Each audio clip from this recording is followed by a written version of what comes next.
Nice, we're good, man. All right. So, I still don't have an intro, I guess.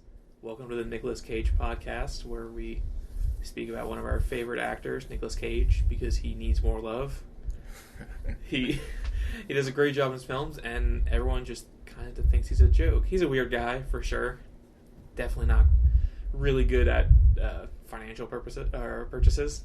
Yeah, he does like castles and shit. All sorts. Yeah, I think he has 2 castles. Yeah, like a cathedral. Yeah, he bought the most haunted house in New Orleans, I think it was, and then it got foreclosed on. Oh shit. Yeah. So that's why I think that's one of the main reasons why he does a lot of bad movies. Well, one, he just loves the craft. He loves to act, and he just loves to get into that headspace. If you ever see an interview with him talking about acting, he's just like really into it. And he's just like all about it. Yeah, he's really deep into it. Oh, you haven't introduced yourself. Oh yeah. Introduce. I'm Austin. I'm here with my co-host Tarell. I'm here too. So, yeah, it's just the two of us. We don't need a whole fucking cast. No, it works, man. It's like that lunch with the Office Ladies, which I'm really hyped for too. That too. Office Ladies? I'm gonna plug another one. Yeah, The Office. Oh yeah, I saw that. Yeah. Plug them, whatever. Oh yeah, the 2 ladies from The Office. That's all you need, man. I'm excited. It's great. I think 2 is a really good number. Yeah, so you're not talking to yourself. One of my favorite ones I've been listening to, actually almost pretty much on a daily basis, is Unspoiled.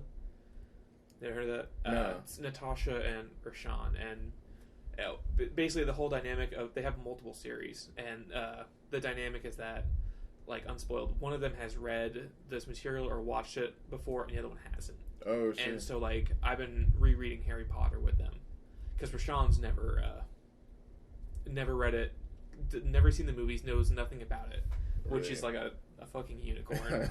I mean, it's Harry Potter. I haven't read a single book or seen the movie either. No. Really? Not as no. What kind of spoilers? Do you know anything about it? I know the Voldemort dies in the end. Pretty much it. I mean, that's typical hero's journey kind of stuff. I mean, dude, it's one of those where it's like every time you reread it, there's more to it, because J.K. Rowling, as weird as she's been lately on social media, and just like kind of retconning stuff and being like, oh, this character is gay, this character is whatever that, and I'm like, that's fine, but put some context in your books for it. Like, I totally lost what I was thinking. Oh well, those books are just really well done, really well crafted. Like, there's stuff that happens in the first book that comes into play in the last book, and like, it's just really well done. I'm a big fan of that. So. Anyway. A lot of people are. I'm not like against or anything. I'm sure she did the wonderful book. It's just one of those things I just haven't. Well, actually, no, I lied. I have the audiobook. I read the first couple. I listened to the first couple chapters. I read the book a couple months ago because a friend recommended it to me. She's a very lovely looking lady, so you know. She's So I'll get. I mean, that's why. I was like, I guess I'll listen. I'll start reading them. That's why I watched Detective Pikachu over the weekend. Really? Because a cute girl recommended it. Of course, I was going to see it. Yeah. I mean, I saw the first Pokemon movie in the theaters in like what 98. 97. Oh, so like, of course, I'm going to see this one. It's pretty good. Yeah, it was. It was kind of like Who Framed Roger Rabbit with like Pokemon. Yeah, and it was one of those where I was like, this is the Pokemon movie I've always wanted, at least graphically, what I always wanted since I was a kid. Yeah, because they never really did it in the weird, like, they're in that weird town and the Pokemon are so good. Yes, but Nick Cage. Nic Cage. I like Nicky. Love his work. So good. I love Crazy Cage is the best Cage, in my opinion. So, tell him, I guess, what's up? I guess I'm interviewing you now. So, what do you feel is the purpose of this podcast, and what's the motivation to the mission? Say that. We're gonna go through We're gonna go through every Nic Cage movie, and probably dip into some things he's produced. I think he's directed a few things. Oh yeah, see, I didn't know that. I mean, I'll have to go back and check his IMDb, but I guess I'm not a big Nic Cage fan as I thought. I guess it's exposed. I mean, I've been on his IMDb page at least once a day for the last week. Really? Yeah, just because I'm like looking at movies and I'm like, which ones are we gonna do? I made a spreadsheet for the movies, and we're gonna do a randomizer to pick. Shit. I think we'll start out with a few favorites. Like, of course, we're gonna start off with. I say, of course, we're gonna start off with Face Off. Of course, we're just gonna do it because, I mean, I think it was the first movie I saw him in. Really? That was the thing. That's kind of. I was only 7 years old when it came out, so it was one of those where it's like I'm sure I saw it. Yeah, it's 97. It's like the Big John's like first big American movie. I remember that too. And it too, I thought the prophecy when I hit you up about it, I'm like, oh my god, the prophecy, it's like, it was a sign, because I wanted to do it, I guess, for my other thing, but I don't want to plug it yet, but I mean, my other, because I was hyped, it was on Netflix, and I was like, oh man, I wanted to do it for my thing, and like, when I saw it on Amazon Prime, it just happened to, like, TV came on, and like the first thing was like Face Off. I'm like, this is like in the you know what I mean? The stars of the universe wants us to do like Face Off. I mean, how could you not want to see a movie starring Nic Cage, John Travolta, and directed by John Woo? Like the height of his game too. Yeah. Like he was the top of his game. Yeah, I'm trying to think of what else John Woo was doing at the time. By the way, he Nic Cage directed Sonny. Sonny, okay. So. You know, because John Woo's doing all that stuff. He's a Broken Arrow. This is now, of course, famous for Hard Boiled for you film nerds. We all know that. But it was a good run. That's crazy. I didn't know he directed. I'm gonna watch that now. Let's see. Now I'm going off on what John Woo's been doing. He hasn't done anything in a couple of years. He's working on a few movies: Manhunt, The Crossing 2, Red Cliff 2. That sounds like some Chinese propaganda shit. Oh yes. Yes. I mean, China's been a fucking nightmare lately. I mean, obviously. And this is being filmed right at the height, at least currently the height of, like, the Chinese protests. And people, like, they're banning and, like, blocking material from America on their personal website or personal internet. Yeah, it is. John Woo's been directing since 68? Yeah, he's been out for a while. Damn. He's been fucking out. I had no idea. He's born in 46. He's older than I thought. For some reason, I thought he was... maybe in his 40s or 50s. Woo, he's old as shit. I thought one thing about them, I thought they would have a collaboration forever. I thought like John Woo and like Nicolas Cage were the perfect like duo for like to have. If I had thought after seeing Face Off that they would have like a tag team, you know, with Martin Scorsese like De Niro type like thing. Yeah, you know what like I mean? he's in every. Well, single movie. I think they did like the Wind Talkers together. I think John Woo directed that. I think they did a couple other movies together. But I thought they would have that sort of tag team. Or they're just always in movies together. Like you know what I mean? Like, you know he'll do like he'll do a movie like the next three Nicolas Cage movies and like do another thing and I'm gonna do like team attack the get the band back together and keep doing that forever. You know? Yeah, I mean, just like I think they have that vibe. They were just like they had that same spirit. They need that, especially those American films. Yeah, sort of like Nicolas Cage does his own wild thing, and I'll keep doing American movies. I feel like it wasn't too much long after that John Woo kind of became a bit of like a joke for a lot of like media. Because after Paycheck was his last like American film, right? And after he did that, like Paycheck was his last one he did with Ben Affleck, so. And then after it didn't do as well and became a kind of a commercial bomb. It became like they kind of like bombed the shit out of him. He's like, you know what, like fuck America, I'm going back to China. Yeah, and he did his own Chinese thing because they kind of shit all over that movie. It wasn't that bad. Looking back on it, I don't remember. Wasn't that the one where it's Ben Affleck? Yeah, right? yeah. He gets every time he finishes a mission, he gets his mind wiped, so he doesn't know what he did. It's like that or a time thing. I forgot. It was like something to him. Like he goes in like some sort of like paycheck. Yeah, something either clear his mind or some sort of I he was like an assassin. He got his mind wiped each time he did. No, he didn't do the tech guy. Yeah, it was something. So, but I guess it wasn't that great. He was a tech guy and he was doing some tech shit. And he's like, yeah, every time you do some shit, like you're gonna have to. Yeah, I think it was clear his mind. And like you get paid some ridiculous amount of money. Then all of a sudden one day he's like, wait a minute, maybe I'm not doing good shit. And then I'm gonna stop. Anywho, it's like version off. Anyway, back to Nicky. What's up with Nicolas Cage? So why don't you think Nicolas Cage kind of like took off these like he maybe deserved to? I think the last big movie he did, an American film, was probably Knowing in 2009. I'm thinking that's kind of like the turning point. I mean, the turning point as far as when he stopped becoming like the box office goal. I know his dad was a big player into it, but still, even though he didn't really get his like he was an American icon, and I felt like it fell off. I'm like, he didn't fall off. I think but I mean, I thought the culture kind of turned its back on him. Like I think it was around there because that like he did National Treasures before that. Next was another one that kind of took a dump. Yeah. A really cool concept. I think it's based off a novel by Ted Dekker. Yeah, and it was like a big thing. Yeah, it's a really cool concept. The guy can only see like a few seconds or a couple minutes into the future, and it's like that's a really cool concept because it's very limited, but you can see all the stuff he does with it. But then the ending was like super strange, and then there's that scene where he's like standing there and he I don't want to say meditates, but he like waits for the bolt to get shot, and he just like I remember from the just like yeah. it's fucking like. I guess it wasn't really Matrix. It wasn't. It was just really dramatic. His like turn, and I remember like that's a gif all over the place. Weird haircut too. They didn't help either. He had a really freaking weird haircut. He looks very strange with long hair. I think it's the. It's that hair with a slick back look, and he just looked weird. Because before the women kind of something like even before the late 90s, he was like a sex symbol in a way. He was like shorter hair, and he was especially that like in Con Air, like that was weird. He had muscles. He had like a tank top, right? And like the freaking like and he had the long wavy hair. Yeah, mullet shit going on. So it must have been the mid 2000s. Women thought it was a weird point in the late 90s where women did think he was like, dude, like he had that unconventional, like, you know what I mean, that look where women just like were feeling him because he had the confidence of them. And then after that, I think it was like the last big one he did, and that was kind of after like the fall of him. It was just weird. It was weird because there was no like. There was no incident, you know what I mean? It wasn't like, you know what I mean, he get caught in a hotel room with, you know what I mean, or something. And he wasn't, so far, to this date of October 21st, 2019, he hasn't been accused of anything. Dude. But it's just a weird thing in Hollywood, because usually, I notice that, I'm going to leave my conspiracy theory, it's like Hollywood will ride with you, like Leonardo DiCaprio, he likes a really young girl, he does something, you know, certain actors like do cocaine midgets on the weekend, but if you like stick to the script, show up on set every day, do your thing, like Hollywood will rock with you, you know what I mean, you're good, like, you know, you can like, you know, it's all in the water under the bridge, but when you like Lindsay Lohan, you start like fucking up, like showing up to set on, like, call time is like 6 a.m., you show up at 10, that's when the DUIs are coming out, you know, like they're like, we're not paying off cops anymore for you anymore, like, fuck you, bitch, you're on your own. And it's sort of like that. And there was no moment. That's what I think fast. There's no, like, kind of like that thing with him, you know. I know he ran into debt problem. He kind of did like shitty movies for a while, but it was never like, you know what I mean? I feel like they turned his back on him. Like, Hollywood didn't really want to like, believe in him. And he was doing well. Like, he always been on, you know what I mean? Dretros had great relationships with them. He just never really just lost them. It's a weird, like, fall. It was a weird decline, but that's what I'm saying. There was no, like.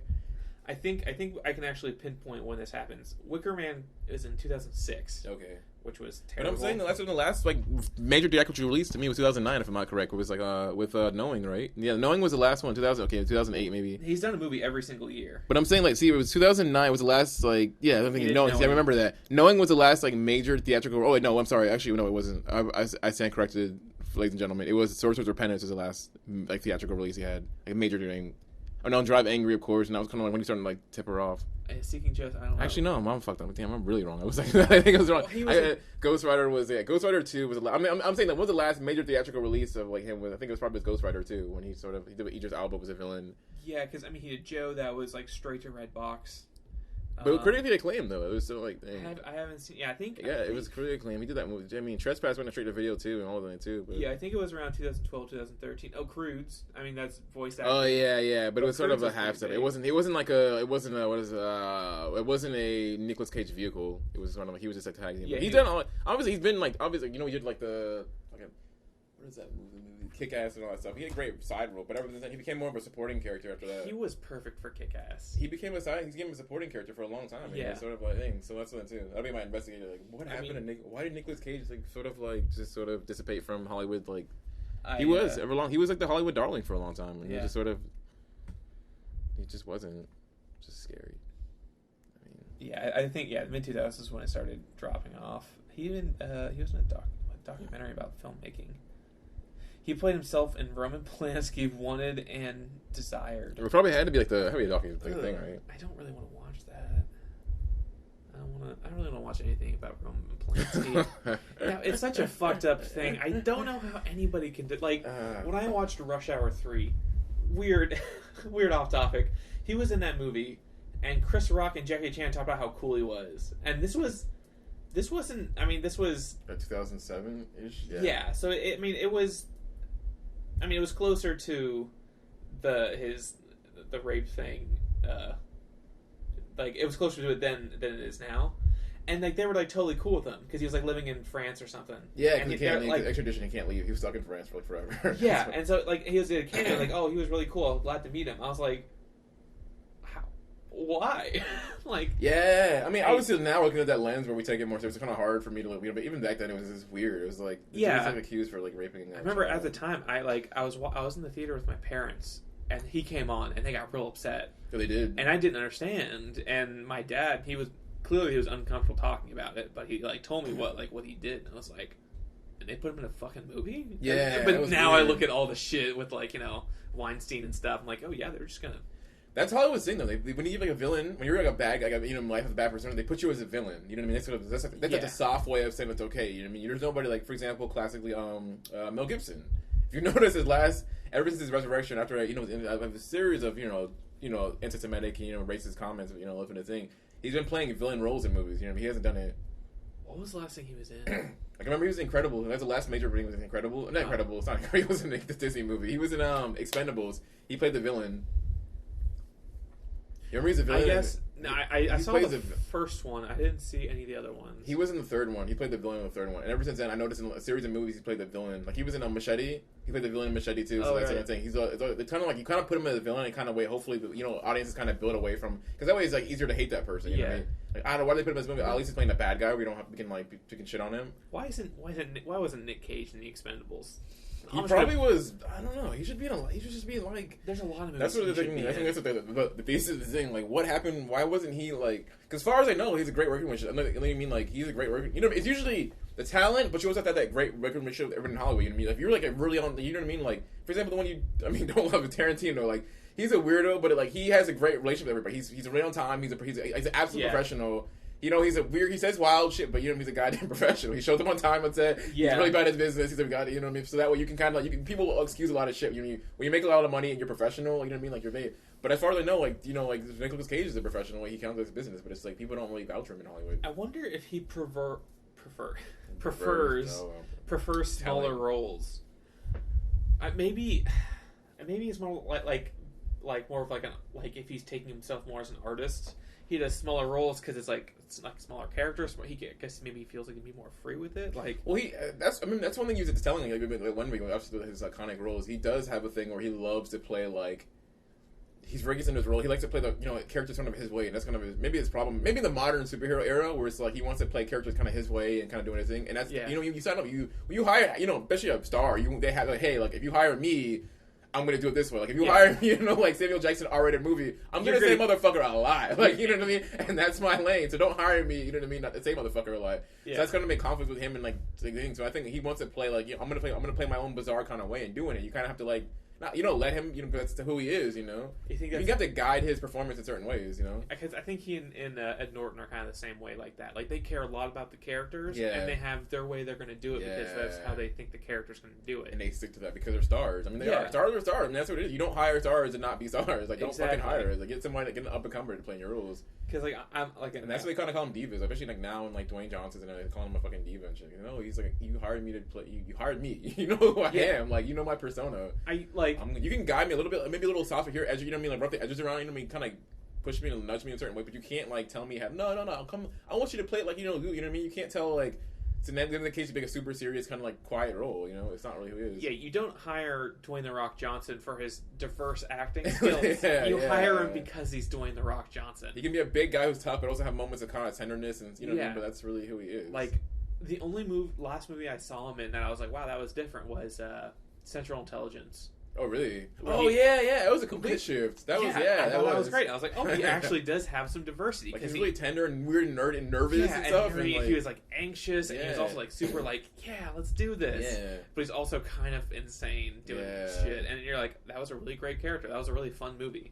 But then I see him like, Hobbs and Shaw. I'm like, okay. Oh, that shit was dope. I'm sure it's good. I'll agree to disagree. The only Fast and Furious movie I've seen is Tokyo Drift. That's a good one. That's a solid one. I mean, that was my like serious like high school weeb days where I was like, yeah, dude. That shit was dope though. I mean, Hans was a great character. My favorite scene. Dude, it ages well. Have you seen it recently? Yeah. It should age as well. Like, for what that movie is, like, you know what I mean? Like, it's gonna be a car racing movie and, like, girls and, like, you know what I mean? Like, half-naked girls dancing. There's actually, it holds up, because it's, like, the core of the movie is still, like, solid. Like, you know what I mean? Like, you're the outsider, and, like, some guys, people are like, hey, we're gonna, like, accept you. It's, like, friends. The movie's really about friendship to me, you know what I mean? Yeah. It's really, that's the core of the movie, and that's why it holds up well. Like, the outsider, we're gonna take you in and embrace you in our way and help you out with your life, you know what I mean? And, like, help you get the girl, you know? Yeah. It wasn't just about cars. It was, like, and that's why it holds up well, I think, it was about, like, community, because even on the other side, like, of the kind of the bad guys, I think they were Yakuza, but it's still about like community in a way. Yeah. It was, and like making your own family and stuff. And exactly. Like his old he didn't have one in front, and not in a really corny way. It was it felt really organic and didn't really feel forced. And like this is like a pretty solid like little like action movie. One of my favorite scenes in that movie is when like the main character, I forget his fucking name. He wasn't a very good actor. I mean, he was practicing. If we get so big, you actually hear it. Yeah, he was practicing his drifting, and he gets out of the car, and the Yakuza guy comes up. They come up, and they start like beating the crap out of him. And Han's just sitting on like a chair, just watching. He's like eating snacks, and he's like doing nothing to stop it. He's just like, oh, okay, this is happening. Sucks, poor guy. And little Bow Wow's in there. Is he little Bow? Isn't he just Bow Wow now? I think he's like been Mosley or some shit. Yeah, he goes by Mosley. Really? He's been having a rough time. He's been having a tough time. I mean, again, child star. He's been having a tough time. Poor guy. I feel bad. He just goes by Bow Wow now. or like Mosley, something like his acting name. That was like, Shad Gregory yeah, Moss. yeah. Shad Moss. That's what it is. Mosley Mouse. He's in CS all that stuff, but yeah, it was. I don't know. I want to see Nick. I was surprised that Nick. Oh, that's like I'm pulling it back to Nick. Yeah, I'm surprised I haven't seen him in a Marvel movie. I think he'd be great for that. Obviously, we saw him in when we heard him in what's it called? Spider-Verse. Yeah. Oh, he's a huge phenomenal. comic book nerd. He has a huge. He had a first edition printing of the Action Comic #1, which is worth millions. And almost Spider-Man. Remember? Almost Superman. Remember? Almost. I love those pictures. Almost became Superman. He actually played Spider-Man or Superman in the Teen Titans movie. Yeah. He was great in that. He was great. I haven't seen it, but just honestly, that cameo, I'm down to see it. That was the fucking weirdest year for me because it's like literally, I'm going into Spider-Man. Going in and blind. I saw one trailer like, early on, and I went and I'm like, what the fuck? Nicolas Cage is in this shit. I was like, and then I saw like Teen Titans. I was like, what again? 2 years? Like it was the best. I'm in this year. It's crazy. Because it's like you hear another cameo from Nic Cage. It's like, this is crazy, dude. Like, again? This is the craziest year. I want him to do... Again, he was on Kick-Ass. Yeah, I'm surprised Marvel hasn't, like, signed him on. I don't know. There's like some weird thing in the industry that just, like, don't work with that. I don't know what character he would play. Hold on, let me see what Google says. Could have been Nick Fury if it wasn't, like, before Nick... Yeah, he would have been a good Nick Fury. What Marvel character could Nic Cage be? Let's see what the internet has to say. Oh, he was fucking Johnny Blaze. Oh yeah, that's Marvel. That's right. I have a hard time counting that though because it's not MCU Marvel. It's not the MCU. No, this was before all that. I mean, Iron Man. Yeah, that's what I'm saying. Before Iron Man, it doesn't count. It doesn't count.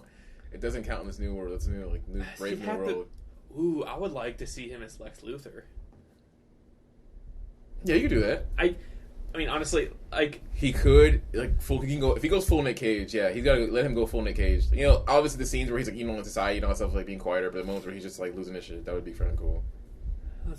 That would be dope. People saying Carnage. That would be kind of cool. Did you see the Venom? No, I didn't see Venom. That was actually, if you go into it expecting a buddy cop, fucking amazing. I wasn't against it. Just now, I was like, I saw a trailer on this week. It's like, I like everybody involved in it. I just never saw it. My dad gave me a DVD copy. Like he bought the Blu-ray copy that comes with the DVD. And our deal is whenever we buy one, we trade. Like we give each other the DVDs. He gave back Hereditary. He didn't like it.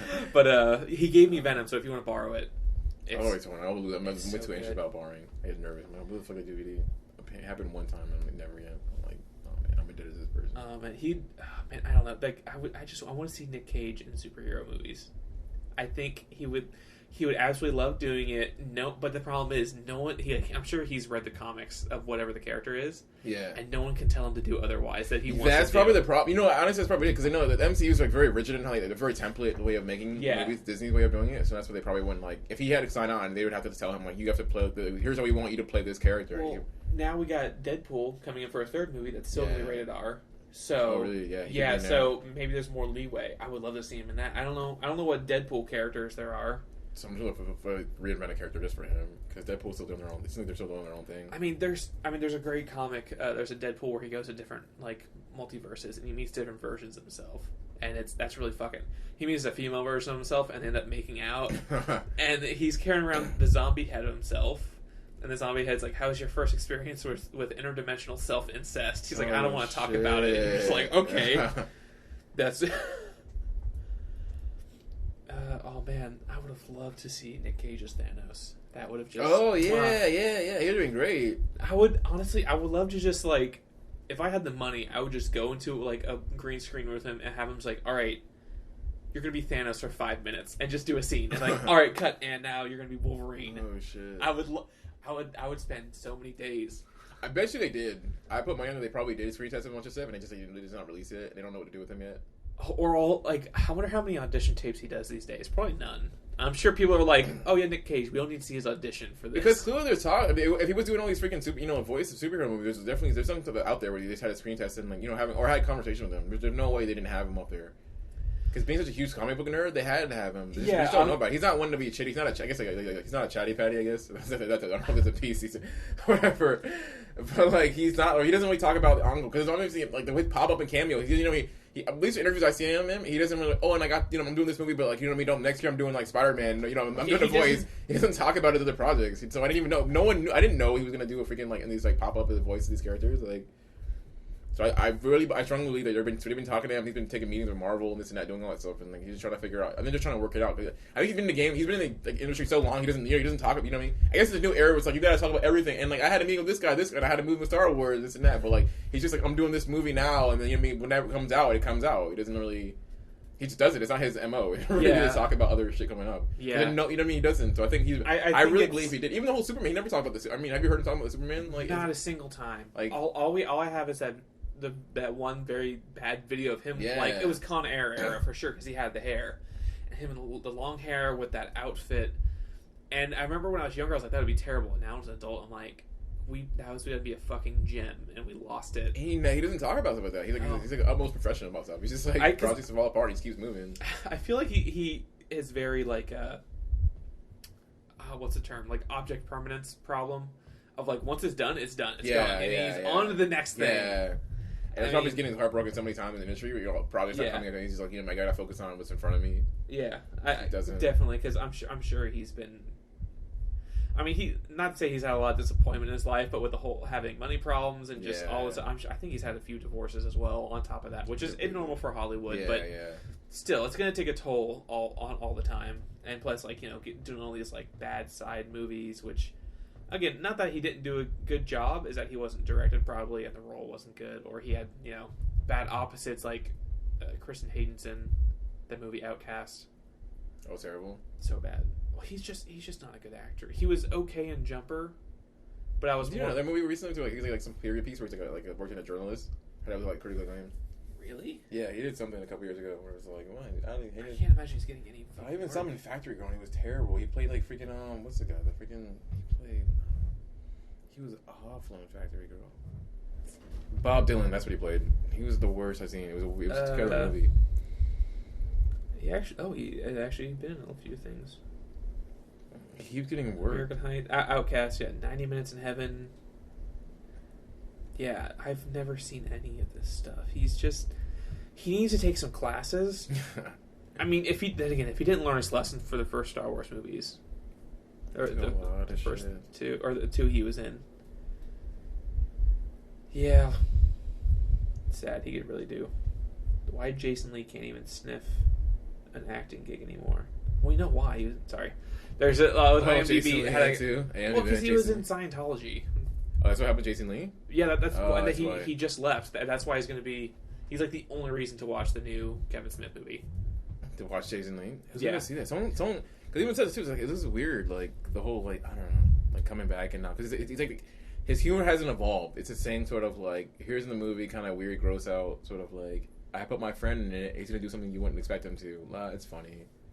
Yeah, like what was it? I think here's your pretty little. Here's some like pretty starlet, and I'm gonna have her do something gross and weird, and then that's funny. Like. I mean, a lot. Maybe not. I don't know. I forgot. He may not listen to this. I'm sorry, Kevin. I mean, I like you, Kevin. I'm paranoid in my career. Like, you know what I mean? Like, my career does take off. I'm like, you got shit to say. I mean, I feel like if anybody... I'm a Kevin Smith fan. I just want to say. You want to see... My point is, I want him to see him do well. I'm, like, rooting for Kevin Smith. I want him to do better. Yeah. Like, I'm that kind of fan. Yeah. I don't follow him blindly. Yeah. As Bo Burnham, he talked about, like, he's like, if I do something you don't like, drop me. Like, yeah, okay. He's like, don't just keep following me because it's me. Like, follow me when you like what I'm doing, and if you don't like it, then just don't bother. It's very Kanye of him, yeah. He's like, once they like you, unlike me, all my fans are fans of themselves. Like fuck me. Like, just like yourself and be love yourself and motivate yourself. That's what. If I'm shit, don't fuck with me anymore. Like, that's Kanye. That's the kind of fan I am towards Kevin Smith. I was like, I want you to do better. Red State was bad. Tusk was even worse. I didn't see Hoosier. I just didn't give a shit. Oh my god, the trailer was like a weird parody, like a bad skit. I just didn't give two shits. And now he's got like Chainsaw Bob, Clerks 3 or whatever it's called. And I'm just he can pull off Clerks 3 because this chat he's really good at dialogue. Because Clerks 2 was really good. I thought I was like, holy shit, this is actually like he still got it. Yeah, it was good in that lane, like people talking, like in a like one set talking. And well, I don't know if he had like a whole bunch of podcasts. Like he had Smodcast and Comic Book Men. Okay, and a TV show he had. And Yeah, he's like hosting IMDb stuff. Yeah, like the Comic Book Men, the show that was actually pretty interesting because people buying and selling comics and collectibles and stuff. Obviously, a lot of it was set up and scripted. That's good in a way. He's kind of the career like I kind of wish I would have. Because we're like, if I like make a, that's what I'm pushing towards. Is I want to make like a movie and then kind of do other shit. That way, at least it's like the movie's like my flagship. Like, hey, I'm not just like some bullshit like filmmaker. Yeah, like you know what I mean. That way, it's almost like your stripes. You earn your stripes in the game. You know what I mean? Like, so that when you have your what do you know? Like, bitch, I did it. Like, you know what I mean? Exactly. That's why I kind of want to make. And if I don't make any of them, I don't really care. Like, I can do other like things like cool things like this, like podcasts and shows and other shit. So he's having the career that I wish I could have. Is like I make movies and I'm doing shit. I like that. Like, I'm sure he's not swimming in money. I'm sure he's not living in a mansion, but he's probably comfortable and he's doing what he likes. He's living nice, man. He's living good. Oh, is he? Yeah. He got like Ben Affleck's old house or whatever. I wish him a disc as his friend. Very strange. Huh? Because I think he probably have a weird friendship. But I mean, like Kevin Smith makes a lot. Yeah, they do. It's weird because you don't think he does, but he's actually. I think he has so many things going on. Yeah. That he actually makes. Remember, he also had the whole Evening Harder thing. Remember that whole like series he had of like talks he does. Remember he was touring. Kevin Hart, not Kevin Hart. Fucking no, Kevin. Same difference, right? No, I don't know. Kevin Smith had a whole series where it's like called Evening with Kevin Smith, where he'd go around and getting other filmmakers too. Right. This is kind of what I'm like modeling my career kind of after him, especially since I'm like kind of shitting on him, but like really just admire him. It's like if you're a filmmaker, right, and you like have a critical acclaim, be a culturally significant hit, like Clerks and all that stuff, schools will pay you a shitload of money to go to talk to them. Yeah. Like they'll pay you up the like 5 figures to come and like talk to your kids for an hour, like lectures. You know, like I'm sure I've went to a few lectures, but yeah. So they'll do that and they'll talk for a while and have Q&A. But he started recording his Q&As and they turned like DVDs of those. And like, they were like hugely successful. It was like 1, 2, and 3. Like, almost a 3-part series where he actually goes in there, tells a Q&A, talking about pretty much Hollywood stories, and they're like really actually genuinely funny. I'm like learning like stories he has. The whole famous of the whole like Spider-Man. I mean not Spider-Man. The whole I'm gonna get into like I'm like 20 minutes on that, but I'm saying it's a really interesting how he did that, and that's what I think helped made a lot of money because it helped build a following up too. So I think he banks up his following outside of film, and he used leverages at the different situations. Oh right, because he was doing the Spider-Man thing with Nic Cage, right? He was doing. He was the writer. They were hiring him Superman. There was a point in time there he was developing a Superman. Actually, a lot of superhero properties just never came to fruition. They were doing, but because he talks about his thing, it's like his lecture thing. He talks about it. It was actually really funny where he talks about like different incidents in Hollywood. Where like, oh yeah, Tim Burton they wanted me to write like Superman. Like he wrote a draft of Superman. But then the director wanted the mechanical spider. Yeah, so you heard about this story. Yeah, you heard about it. So he talked about a clip. It was a clip of it. It's on YouTube because the evening his lecture series. There's clips of it on YouTube. They like put like 5-minute clips and everything. They went viral.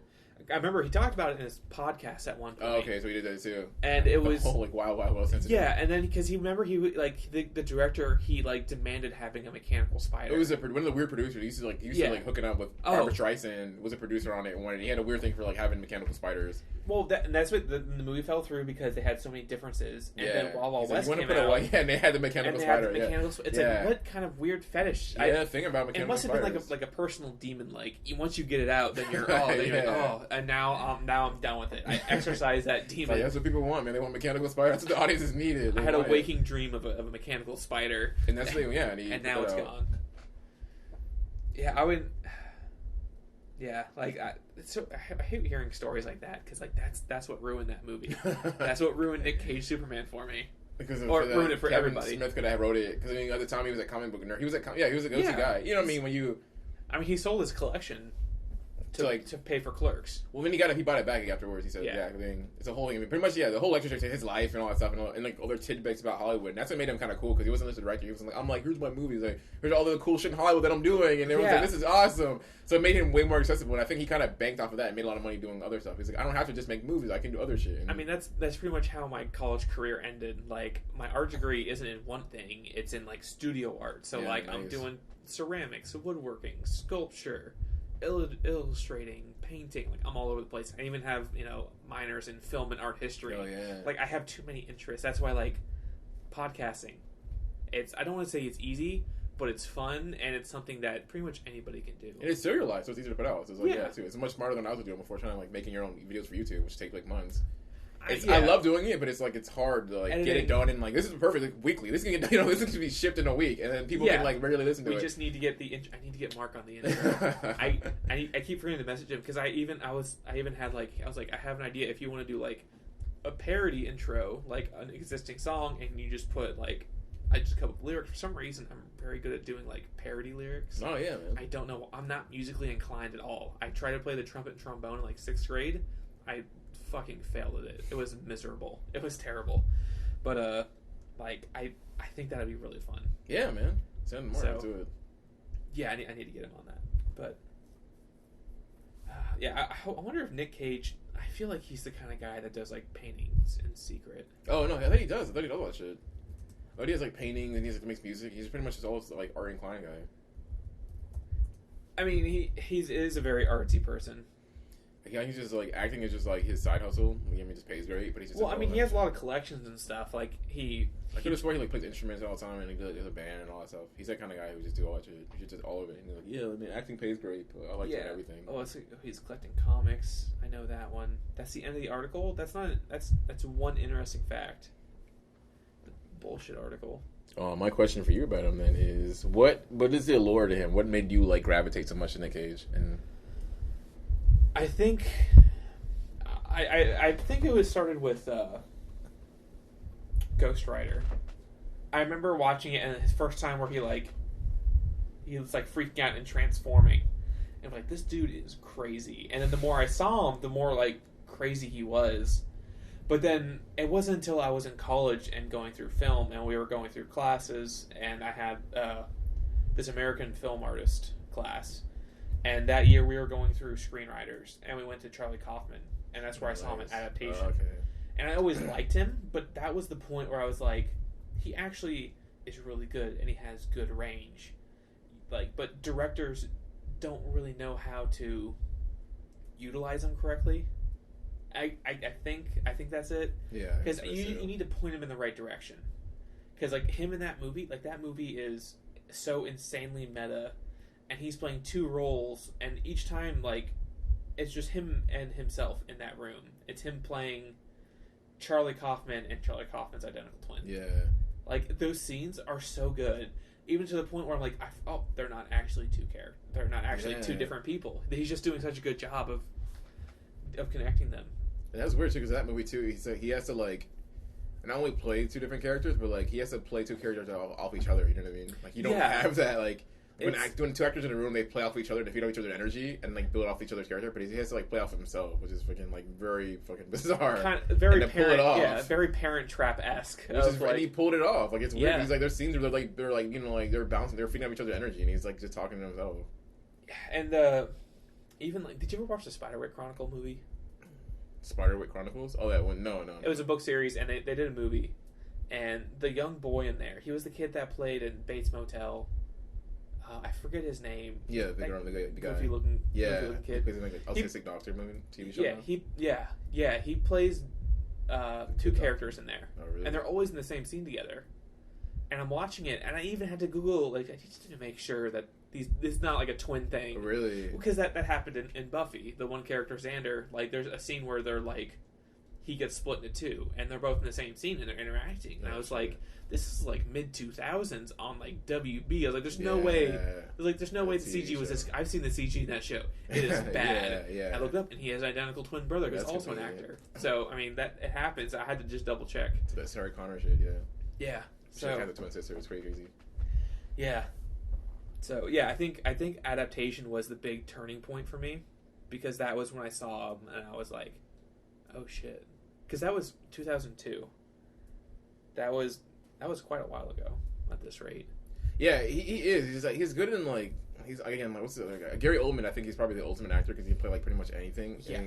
But I think most actors are like they're really good in certain like ranges. You know what I mean? Like you know what I mean? Like certain actors can't really do everything, and they and some of them can only what I mean? It's weird. It's like. When I think of like acting spectrum, it's a big like maybe a wheel, whatever. And it's like red and green. Yeah. Some people can only do certain colors really well. Some people can only do half, like a third of the colors really well. It's like I can only do like a versions of angry characters, or like like intense characters, but like great at that. You know what I mean? But some actors can like play really angry characters, or really almost complimentary, or like really quiet characters. But some characters like play all scatter plot. And I think like Nicolas Cage is a good example of like he can play a lot of different ranges, but he can't play all ranges really well. He can't. Yeah, because he can play the unstable, like mentally unstable character or emotionally unstable. he can play like kind of like the quiet guy from like adaptation. Like, he's really quiet, and like... he was also kind of his other character he plays is kind of quirky. He can play like the very serious but also ambitious, like Lord of War and like National Treasure. Yeah, like he was like really ambitious, but like, almost kind of timid too, and it's just he's got weird pockets where he does really well. Even like I think people think I just came to my Weatherman. I don't know anyone talks about Weatherman. I don't know if I've seen that. It's like when he plays a father who's like who's like a the meteorologist, and his kind of life kind of goes like silly, but he doesn't like it's not over. It's like a really muted. I forgot about the movie, like a muted performance. Yeah, it's like comedy drama, which is like pop that the early area of like that mid 2000s was like really popular. Yeah, comedy dramas were like popping off, and then yeah, kind of like he was just good in that.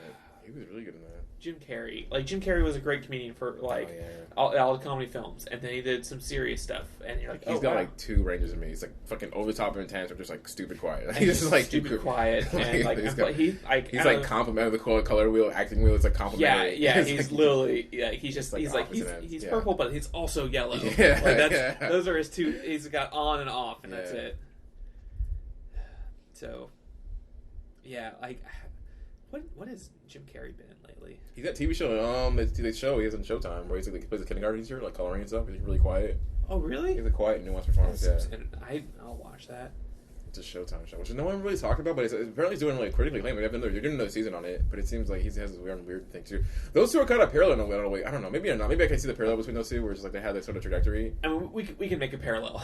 It may not exist, but we can make it happen Between those two, how they're just kind of like they both had very unusual kind of guys, but I don't know, like both. I don't know. I want to say Nic Cage had unusual beginnings because I mean, the first role was in '82, and he was credited as Nicolas Coppola, which he changed. We should have brought that. He did change his name from Coppola to Cage after Luke Cage, superhero, which was pretty cool.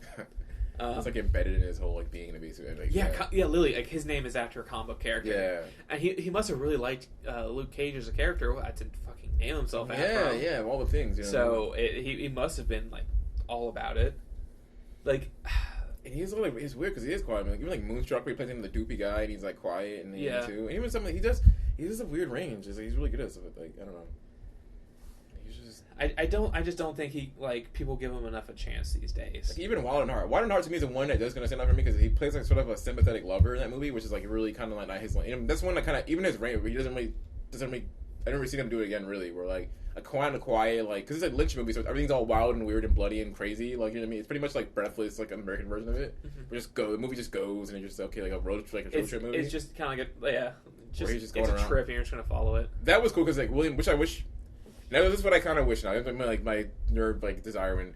I wanted to ever see if it happens again. I'm putting this in speaking this in existence because that movie had like Nicolas Cage playing a quiet, but the villain in the movie, which I really was really cool, is William fucking Dafoe. Like you know what I mean? Like I want that again in my life. I want to see another movie where like Nicolas Cage versus like William Dafoe because literally them like kind of like almost like going on the run, almost like True Romance, but like William Dafoe was like maniacally following them around the country trying to like track them down and kill them. That's what I want to see. Speaking of William Dafoe, are you excited for The Lighthouse? Yeah, of course. Oh. It's one more week. Oh, with what's his name? I forget. Robert Pattinson. Yeah. He's gets shit on for no reason. Like he doesn't like the Twilight movies. Like it was a fucking opportunity. We supposed to I'm getting paid for it, and it's a big hit. His name's getting out there. Yeah. He was actually in the 4th Harry Potter movie. He plays a main character in it. I thought he was in all of them. I don't know. I know he was in the series. Okay. He's like kind of in and out in the beginning, but then the 4th is when he's actually like in the limelight. I thought he was like pretty much like one of the mainstays. That's a little bit I know about. I know like Robert Pattinson was associated with Harry Potter. Well, the weird thing about the Harry Potter movies is that you will recognize like every British actor because there's a very small pool of British actors, especially from like the late 90s to 2000s. Yeah. So like you're gonna see like fucking everybody. Really fun. In there. Yeah. Boy, who's like people sleep on him too. Like David Tennant's in there. Oh really? Once, yeah. And he really hams it up, which is like, I'm like, I love you, David Tennant, but that was just you like, love David Tennant? I really like him. Really? Yeah, I mean, I'm not to get into Doctor Who, but like, I didn't really, I was That's one of my fucking awful show. I watched him and I liked him in it. Like the show itself was kind of like meh, terrible. But I liked his acting, his character. I don't like Matt Smith as the Doctor. Ever since that, Matt Smith's awful. He's got that big fucking Cro-Magnon forehead, and it just bugs me. But yeah, getting off Doctor Who, I don't watch anymore. After David Tennant goes gone, I watched like the first few episodes with Matt Smith. I was like, nah. Really? Oh, it was an awful job. I mean, it's a very like cheaply made show. It's not. I don't know. It's not groundbreaking. It has its fan base. Yeah, it has a rabid family, which doesn't make any sense. I'm like, every time I think another friend, I don't get it. It's like, I'm not talking. What am I missing? This show's awful. This show's really fucking awful. Like back in the '60s version, I get it because like TV back then is like whatever. Grab some shit. We got some. You got a riding robot. You got like some. I don't know. You got a big old like styrofoam ball spray that sprays that shit. We'll call it a fucking planet. Let's go. Let's go. Yeah. Let's shoot this shit. I get it. The '60s. You know what I mean? Like whatever the fuck you got like we got a studio. Let's start cranking out episodes. You know what I mean? People watch whatever the fuck. We'll put their kids in front of it. We'll make money. That made sense in the '60s. But then as TV evolved, is like. That sort of like to me that same essence of the movie, like random shit. Like we'll put like you know what I mean. Oh, we got like it's a racer. This is like I don't know, a fucking like food in the thing, and we'll pretend this is food. Like that's what I feel the show was. It's like we got random shit in the garage. Let's go out and make a show, and that DNA of the show stuck around. I'm like, this is fucking terrible. Like I think all shows have that kind of at least I think most shows have that kind of fan base because Good Omens has that. There's a lot of like homoeroticism between the two main characters, which is one is an angel and like a demon. Or devil, whatever you call it, and there's very weird homoeroticism between them. That's good. That's fun then. It is, but it never gets announced. But then you look at the fan base, and it's just like all this like fan art of them fucking. I go, oh, I don't need to see this. But it's like that could be good though. I don't understand. Like Doctor Who could be a good show. Like you mean the premise of it? I don't know. Like a dude, like a doctor every time traveling around the galaxy doing shit. I'm like, okay, that's fucking cool. We could do so much. It could be like another Star Trek. You know, Star Trek without the big cast. That's it. To me, that's what it could be. It could be that. It could be Star Trek. It could be as good as Star Trek. But it's awful. Yeah, it's fucking. It takes awful. a long time for any story to happen. Like I watch a lot of episodes. And I don't like. I've tortured myself to watching through the episodes. Like this is bad. Like it's not even like that interesting or like good. It's like. Speaking of weird fan bases, this would be really off topic, but there's these there. couple of like.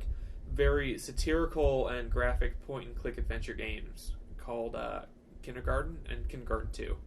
You play as a kid and you end up like you'll get killed one day and then like you keep repeating the same day over and over but collecting. It's almost like Groundhog Day in a way. Yeah.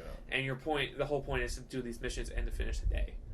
And it was actually a pretty entertaining game. It's like Bloodshot. Plug that in the new movie too. I had to do that in the Vin Diesel movie. I'll pause that one for next time. I saw the beginning of the trailer, but I didn't finish it. I need to watch it. I just wanted to slap it in there for next time. Hold that one on. Hold on to that one later on. But like these kids are in kindergarten. Like they're like 4 or 5 years old.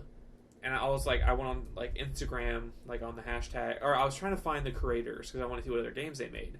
And I found all this fan art of them of like these characters like making out. I was like.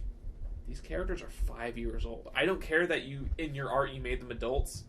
They're fucking 5 years old in the game. You can't do that. I know they fucked up Tumblr for you deviants, but go to DeviantArt. Don't live like actually sexual just stuff with children. Oh yeah, boys. Well, and like they're like it's just art. I'm like, man, there's a limit when you're having characters that are. Not just underage, but like severely underage. Yeah. Like Japan, like they have their weird like, oh, their age of consent's like 14 or 15, something like that, and they have art of like people of that age, and like they'll have like in like porns and stuff. Like, oh, like this character's like 15, and like of course you can't have that in America, but like it's not good.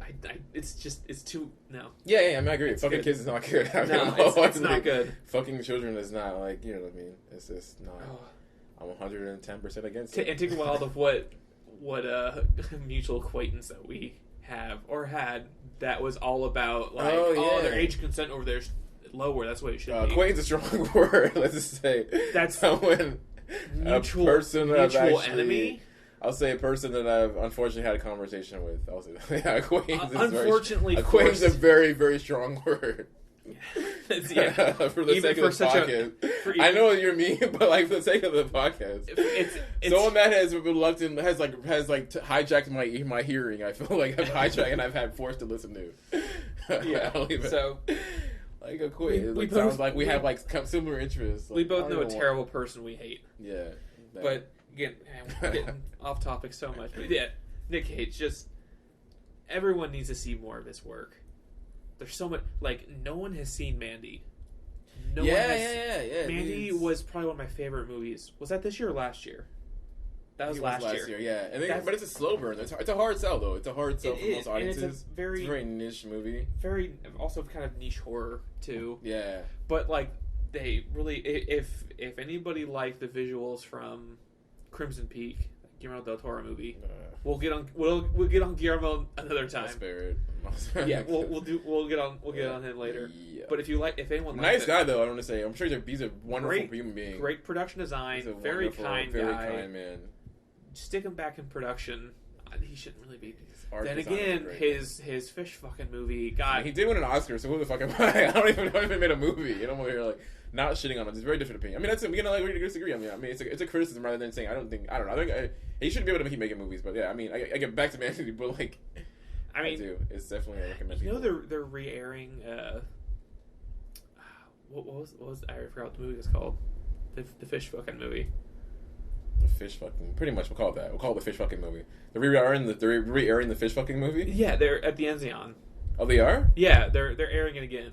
Which, by the way, they're playing Parasite. They are. I'm gonna go on the 30th because I get paid that day, and it's the day before Halloween. So it's a Wednesday. Yeah. Okay, I might like that. Might check that out. I think it's at like 9:00. Yeah. Okay. I'm going again. Off topic again. Localized. But yeah, he's just. I liked him in Mom and Dad. My favorite Nic Cage is when he's kind of crazy, like Mom and Dad, where he's like very unstable and he's angry at like the world and he's having this like midlife crisis. Have you seen Mom and Dad? I'm sorry. Yeah. So like I think that's my personal favorite kind. I can't even say that because an adaptation's like one of my favorite films in general, much less one with him in it. So like, and he did a great job in that. Everyone. Mom and Dad. Yeah, it was okay. I mean, I don't know. It's a different opinion. I think I liked how over the top it was, and I just really like the scene where he's building the pool table because he's going through a midlife crisis, and his wife's like bugging him, and like I forget who the actress was. Yeah, the girl from I think Violet and Daisy. Let's see. Salma Blair. Yeah, I always want to say Salma Hayek, but I know that's not right. Yeah, they look different. Yeah, she's bugging him, and then he just like freaks out and he just destroys the pool table he just finished with a sledgehammer. There's some great moments in that movie. Yeah, I mean, it definitely is, but it's just overall it was okay to me. Yeah, but yeah, it needed something, but. And we're definitely gonna hit some stinkers, and I definitely feel like we could probably put Left Behind. I think we should. We're going to do Left Behind. We could put Left Behind and Outcast in the same episode. We can just do like some back to back of like. Really? This one's kind of trash. I think Left Behind deserves its own episode. Well, I was going to say we can do it with Wicker Man, but Wicker Man deserves its own episode. Yeah, the bees. Yeah. Maybe every episode can't, or every movie can have its own episode. Because as bad as Outcast is, it's still a trip to watch. Because, like I said, like he's like a crusader. And he and Hayden Christensen are like just killing Muslims in the beginning, and then all of a sudden they're in China years later, and Hayden Christensen's a drunk, and then he stumbles upon Nic Cage character who turns into like a shaman or a witch doctor, and he's got snakes on his hands, like he's actually holding snakes. Oh shit! And it just doesn't make any fucking sense. I watched the whole thing. I don't remember a single piece of dialogue. Was it one of the Uwe Boll movies? It's like an Uwe Boll movie. Uwe Boll. No, it was The Last King he did. I think it was something like that. I don't think he directs anymore. I think he got beat up that one time. He's out. He got beat up? What? It was like some like boxing thing he did, and I don't know, because someone's like some critic. No, actually, no, he didn't. No, I'm getting mixed up. He's a weird. Maybe they'll make a biopic about him. Maybe I'll do that. I mean, I want to claim it first. I would make a Uwe Boll biopic. But someone, because people shit on the critics, shit on him. So what happened to critics? Like, you know what I mean? He's like, if you talk too much shit, why don't you come like box me, right? And then he's like, Uwe Boll's like, fine, like, you know, he challenged a critic to a boxing match, right? So then he boxed a boxing match with the critic, whatever. But I guess little does the critic know that like Uwe Boll doesn't fuck around, so he like beat the shit out of the guy in the ring.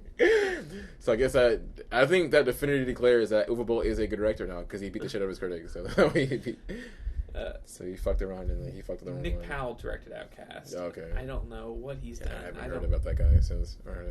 Let's see. Let's I'm sure dig he's a nice into. guy too. I don't really go shit on I'm sure he's director. a good person. Yeah, I don't like do that. I don't be that guy. He did the stunts. Oh, he's like a stunt director. Yeah, I don't want to be that guy. Like shit. He did the stunts in Born Identity, The Last Samurai, Cinderella Man. Really?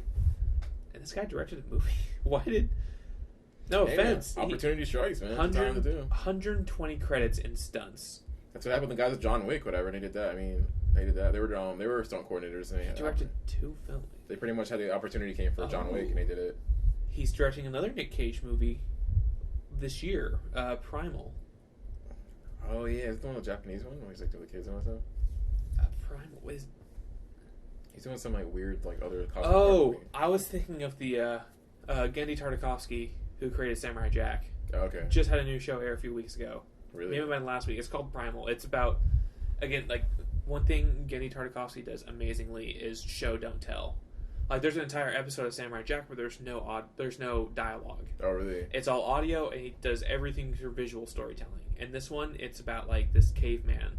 So there's absolutely no dialogue. Like of course there's voice acting because he's a caveman. He's like screaming, and he's like hunting and stuff, and it's like uber graphic, which is like kind of mirrors the last season of Samurai Jack. Yeah. So like, it's just like, again, like there's no dialogue. It's just all visuals, and I'm so excited to see it. That's nice. That's awesome. That's also called Primal. Also called Primal. That's dope. Oh, he's a big game hunter for zoos. He's putting them in zoos. Okay, that's a very strange premise. Putting them in zoos? Nic Cage's character is a big game hunter for zoos, but big game hunter usually means that they kill the animals. It's when he captures them. I'm guessing he doesn't like, here's this cougar and just throws like a fucking dead body, and he's like, put that in your zoo. Oh, he probably captures it with that. Well, he says he's doing it for a zoo, and he's in the Amazon hunting a white jaguar. Oh, that's pretty dope. Along with the political assassin being extradited in the U.S. in secret. Oh, he's an assassin too. 2 days into the journey, the assassin escapes, releases the captive animal, Oh, he's not. Oh, okay. That's worded very poorly.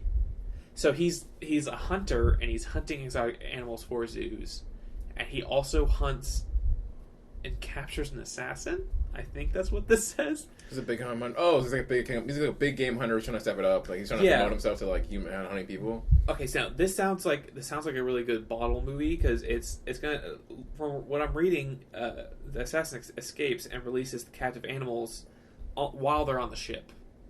Oh, okay, got you. So that sounds interesting. Like a nice low budget movie, like on a ship, running around the ship. I like kind of cruise ship running around like fucking zoo animals. Yeah, I like low budget movies where there's a very small like set. Yeah, and like that. It could be taken all on a boat, or it could be like The Thing. Like it takes place in one confined area. It's very claustrophobic. That's cool. They're running on a cruise ship, like fucking around with like zoo animals. That seems. Like I'm sure it's gonna be like some like sort of like. That doesn't sound like low budget either, too. Because it seems like a problem. I don't want to run around a set with like fucking big ass animals running around. When is this coming out? When this comes out, we're gonna watch it. That's like a Hollywood thing. I mean, it's a big problem with like having the company could do that, like Hollywood Animals or something. You can rent like bears and shit. I'm sure that's changing a lot. I mean, California just banned circuses that have animals. Really? Yeah. Which I'm all for. I mean, they treat those animals so poorly. Yeah. They take, all the big cat's teeth out. Oh, shit. They beat elephants. Like, elephants are super intelligent. Oh, yeah, and they pretty much just beat them into submission. That sucks. And that's why, like, if you ever go to India, don't ever ride the elephants, because that's what they do. Yeah, they literally break their spirit. Yeah, that's fucking scary. Good to know. Yeah. Okay. I don't know. This movie's coming out. We've only got, less than 2 months left of this year for this movie to come out. It'll probably be direct to VOD. I mean, there's some trailers. We'll watch those afterwards. VOD. Yeah. So, all right, I think we've spoken our piece of Nic Cage. Yeah. Any closing statements? So, what can they expect for this season? What's the next movie? What's upcoming? I think the first one we're gonna watch is Face Off. Definitely. It's currently on Amazon Prime. Yeah. So they can follow along. Yeah, that's what I want to do. I want to, at the end of each episode, we're going to say the next movie. We're going to go through the random number generator, pick, and have the next movie be picked, and we'll tell you where you can see it. It's on Amazon Prime. So if you have Prime, it's free. Yeah. You have to pay a few dollars on other sites, but usually they're no more than $4. He has a lot of movies for free. Really? Yeah. I mean, again, not really the greatest. I know Mandy's on Shudder, and for $5, Shudder's awesome. Yeah. They took it off of VRV, and I'm so pissed because that was half the reason why I had it. Really? Yeah. So I'm this close to dumping VRV. Really? Because of the other time? Because Shudder was the reason why I had it. I was watching so many horror movies. Fuck off top. Yeah, so each episode is going to end with us talking about the next one we're going to see. So this, I guess, is kind of like a prologue, episode 0. So episode 1 we will watch, and we are going to discuss Face Off. I don't know. I'm not really sure what in kind of like what depth we will, because we'll talk about the movie in whole, his acting, his directing.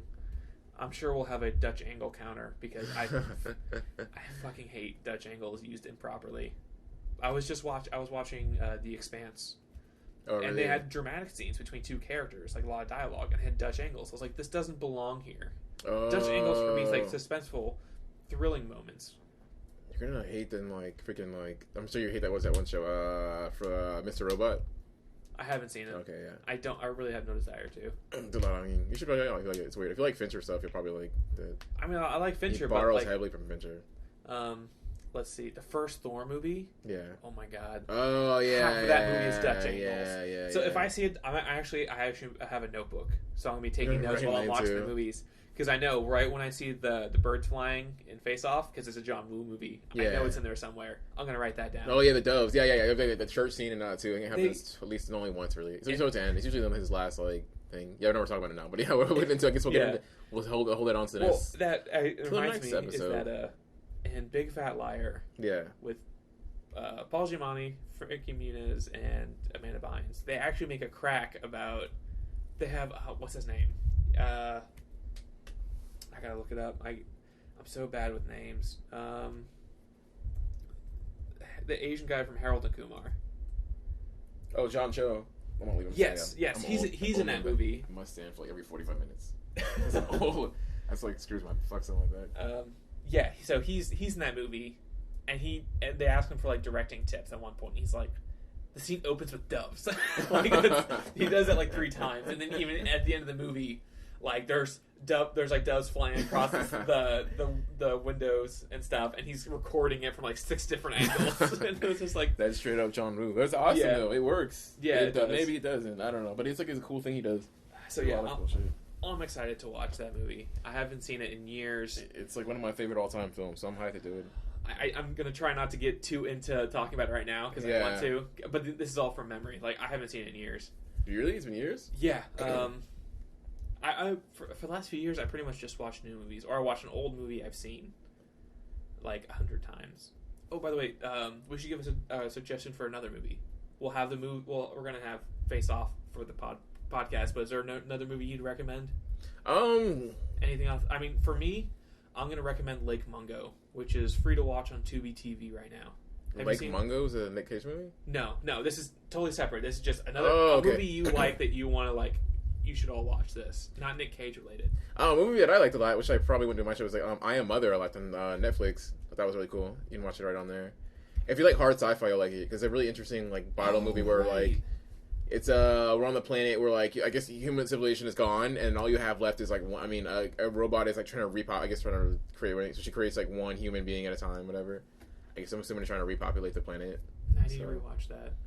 I actually just watched it. I haven't watched it. And then that human comes back, and then she doesn't know whether or not, like, okay, there's no humans left. And the robot is telling her all humans are gone, but one day a human comes back on the ship saying, hey, there's more humans. And she's like, what the fuck? Who do I believe? Do I believe my robot mother who raised me, or do I believe this other woman who kind of looks like me? So, I don't know. You have to watch to find out. So, it poses a lot of interesting questions about, I guess who we are as humans, this and that. And that's what I really miss about movies. I really miss, like I said, the sort of the hard sci-fi genre. You know what I mean? Where it's just like really interesting. You know what I mean? Using a lot of cool tech and just trying to like explain more about who we are as humans and trying to figure more asking more questions, really, not explain really, but that I'm kind of fascinated with. Obviously being the ultimate one being Primer, which I love Primer, so stuff like that just like kind of spoiled it. Obviously Ex Machina and all that, so yeah. Okay, so all right, so for I Am Mother, my recommendation is Lake Mungo. Like I said, it's free to watch on Tubi. This guy, this is the only film he's directed. And it is honestly one of the scariest movies I've ever seen. Oh, really? This is from 2008 in Australia. It's the only thing he's ever done, and it is terrifying. It's a faux documentary about this girl and like how like she just kind of disappears, and they can't really figure out what's happening to her. And they start going into her secrets, and they start getting into her as a person, how much it changes. And they'll have a scene there's like camera footage of a shot, and you see something happening here. and you're focused on that, and then he'll be talking about it, and he'll be like, but that's not what you're focused on. And he'll start zooming in on something else, and you're looking at the side, and you don't know what it is, and all of a sudden your brain just sees it, and I'm getting goosebumps now just talking about it. And it's so incredible. No, I'll check it out. It's like a low budget thriller. Yeah, it's pretty low budget. It definitely has that like VHS, like film on VHS kind of thing, because they go through like her like home videos and stuff are on VHS. Oh shit! It's honestly, I kind of want to watch it right now. So besides Face Off, go watch I Am Mother and Lake Mungo. Oh yeah, and we need an outro. I think our outro is just like, we apologize. We apologize. If we say anything that offended anybody, we definitely didn't mean to. I know I didn't. Yeah, I know, definitely not. Definitely the fuck not. I don't want to. I don't want to offend anybody. Yeah, it's all. If I say something stupid, it's just because I'm stupid and ignorant. There's plenty of stuff I don't know. I'm an intelligent person, but there's a lot of stuff I don't know. So that's the point. I mean, you learn that we grow. Growth. So hopefully, I mean, maybe we'll both get so famous that in 10 years we'll come back and this will bite us in the ass. Which is a beautiful problem to have. Which is a beautiful problem to be like, remember when you did that? Like where you get signed on some project you're doing and all some deal, whatever. I mean, as long all of a sudden I should say Fox, Disney, because Disney's probably own like 80% of the market share probably by the time this thing fucks us over. As long as we show progression as human beings and that we've changed and we've learned from our lessons, I think it's fine. Yeah. Like, sorry, Disney, when we eventually end up working for you. It's not. Yeah, like, I mean, if it does happen, we're like, guys, like, we said sorry 10 years ago. After every episode, we said 2029. I'm sorry, Disney. It's like, did you finish the episode? No, we say we're sorry because we're stupid and we're gonna say. And that's what we'll say. We'll apologize again and keep apologizing for us. I won't ever do that. We're all working on Marvel. We'll probably end up both working like 10 years from now working on Marvel films. And like, dude, remember what I could. I hate that when people have to apologize again. There was a few people that were like, I apologized for once, I'm not going to apologize for it again. Oh, like Kevin Hart did, but he kept apologizing for like 6 months.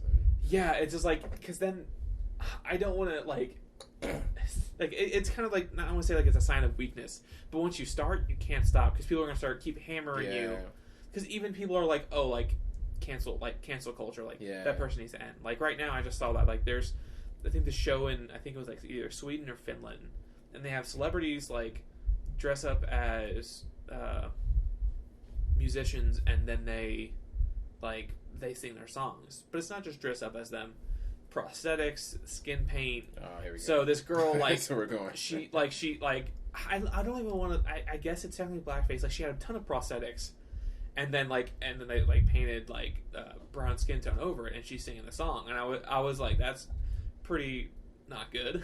Yeah. So, but then also they were just openly saying the N-word, which I was like, I don't think most Europeans really understand the context of that word because that was really an American thing from what I understand. Okay. So I don't really think they get the context. They just get the music, and then they're like, oh, I love this song, and they're just like a rap song or something. Yeah, like they were just saying the N-word. They've been just like saying it, like no, they were singing. They were singing. Oh, so not like black people walking by and they're like N-word. Look at all these N-words. No, okay. They're singing. They're singing along the songs they like. Okay. And so they're saying the N-word, but different context. Yeah, I didn't explain it well, but yeah, like, it's one of those where it's like I don't think they have the context that we do. Okay. For it, because I mean, like, how many? I think of Sweden. I don't know, but like there's like 3 black people that live there. I was gonna say like let's. There's 3 of them. There's like Jamal, Ty, and like Chris, and then like Samuel. And there's like 3 black people live there. But probably, I mean, you know what it is. I mean, there's no consensus on black people, but you know, it's. I'm not white, so I don't know. I mean, shout out to the podcast people who don't know me. I'm black, but you know, it's. I mean. Freedom of speech, but not freedom of consequences. I would tread lightly when you were a different thing. Yeah. Like, I wouldn't... I'm black, but if I was to put on, you know what I mean, a samurai, I didn't paint my face white and have very, slanted eyes, I would tread lightly on how I present myself. I would tread very lightly. I know there's a terrible picture out there of me somewhere. Like, I had a chihuahua for years, and I had a friend come back from Mexico, and he bought me a poncho and a sombrero. Yeah. And there's a picture of me wearing a poncho sombrero, holding my chihuahua and a guitar. And I was like, oh, it's like. So that was funny. okay until like maybe like 10 years ago. Remember the whole campaign was like my costume is in the culture, and everybody stopped doing it. This was ages ago, and it was one of those where it's like I think I had my Twitter icon for a while, and I wasn't on Twitter for years, and I come back on, I was like, oh, need to change that. Yeah, because it was acceptable until about 10 years ago. When they had the campaign about my cultures and and then everyone got rid of it. Everyone's like, okay, it is offensive. Because when we learn as we get older, you start to learn empathize. Like, this is why it's wrong. We thought if we all consensus think it's funny, then it's fine, right? Not fine, but like we're not okay until we realize people speak about it and they start to learn about why this is offensive. Like, wow, this is offensive. I didn't realize this is offensive, but now I know this is like not funny. So I'm gonna stop the corrective behavior. There's a difference. Like okay, let's compare like I think it was the baseball team, the Redskins, and then we have FSU, the Seminoles. Yeah, which is a big difference there. The Seminoles, like FSU has permission from Seminole Indians to portray them. And they even have their mascot. I forget his name. Well, yeah, even the name. I mean, Seminoles, which is like saying, and Redskin, which removes. Redskin is actually like a racial. Redskin, like the term removes the human element and reduces them to the color of their skin, which you literally the term dehumanizes them. Regardless, it's not a slur. No, the name, regardless how you take it as a slur, literally dehumanizes them. It removes the human element and reduces them to their skin, which is like dehumanizing them. Literally dehumanizes them. And Seminoles, like. Even if the Seminole Indians like that whole culture disappears, they will always have Florida State University as the Seminoles. Like the Redskins is like the honestly, if you're ever like I've only been to a few FSU games, but like it's so much fun when like because they do like the army with the hatchet, and everyone's like doing that and like in the stands doing like the chant. I was like, this is like it's fucking pumped up. But yeah, like I like. But it is Redskins is weird because it's like it takes away from them. It's so bad because it's sort of the backbone of racism, which is literally because in order for racism to like be effective, political tool, you need to like dehumanize them because you can't look at them as like hence the reason blackface was effective. Because it was like okay, black people were like as some white people knew like wow, black people are just like they're just like they want to live and breathe and they're actually intelligent. You had to create the minstrel show with the over coloring and the red eyes and the white lips and all that stuff to make it less. Because that way it made it easier to like be evil in slavery because if you make them human, it's hard to be evil. It's hard to be human. Evil to human beings. It's like, but when you reduce them to animals regularly, then it's easier to do that, and that's what I read to him. But the whole different. I mean, I don't know. I shouldn't make on that, but I'm saying maybe because it's black. But that's the political talk of the day. But there's a difference between wearing the red eye, even like the Gucci did. Gucci fucked up on that. It was different. Remember the whole Gucci incident? Where they had like the red eyes and the white lips, and they had the black facing.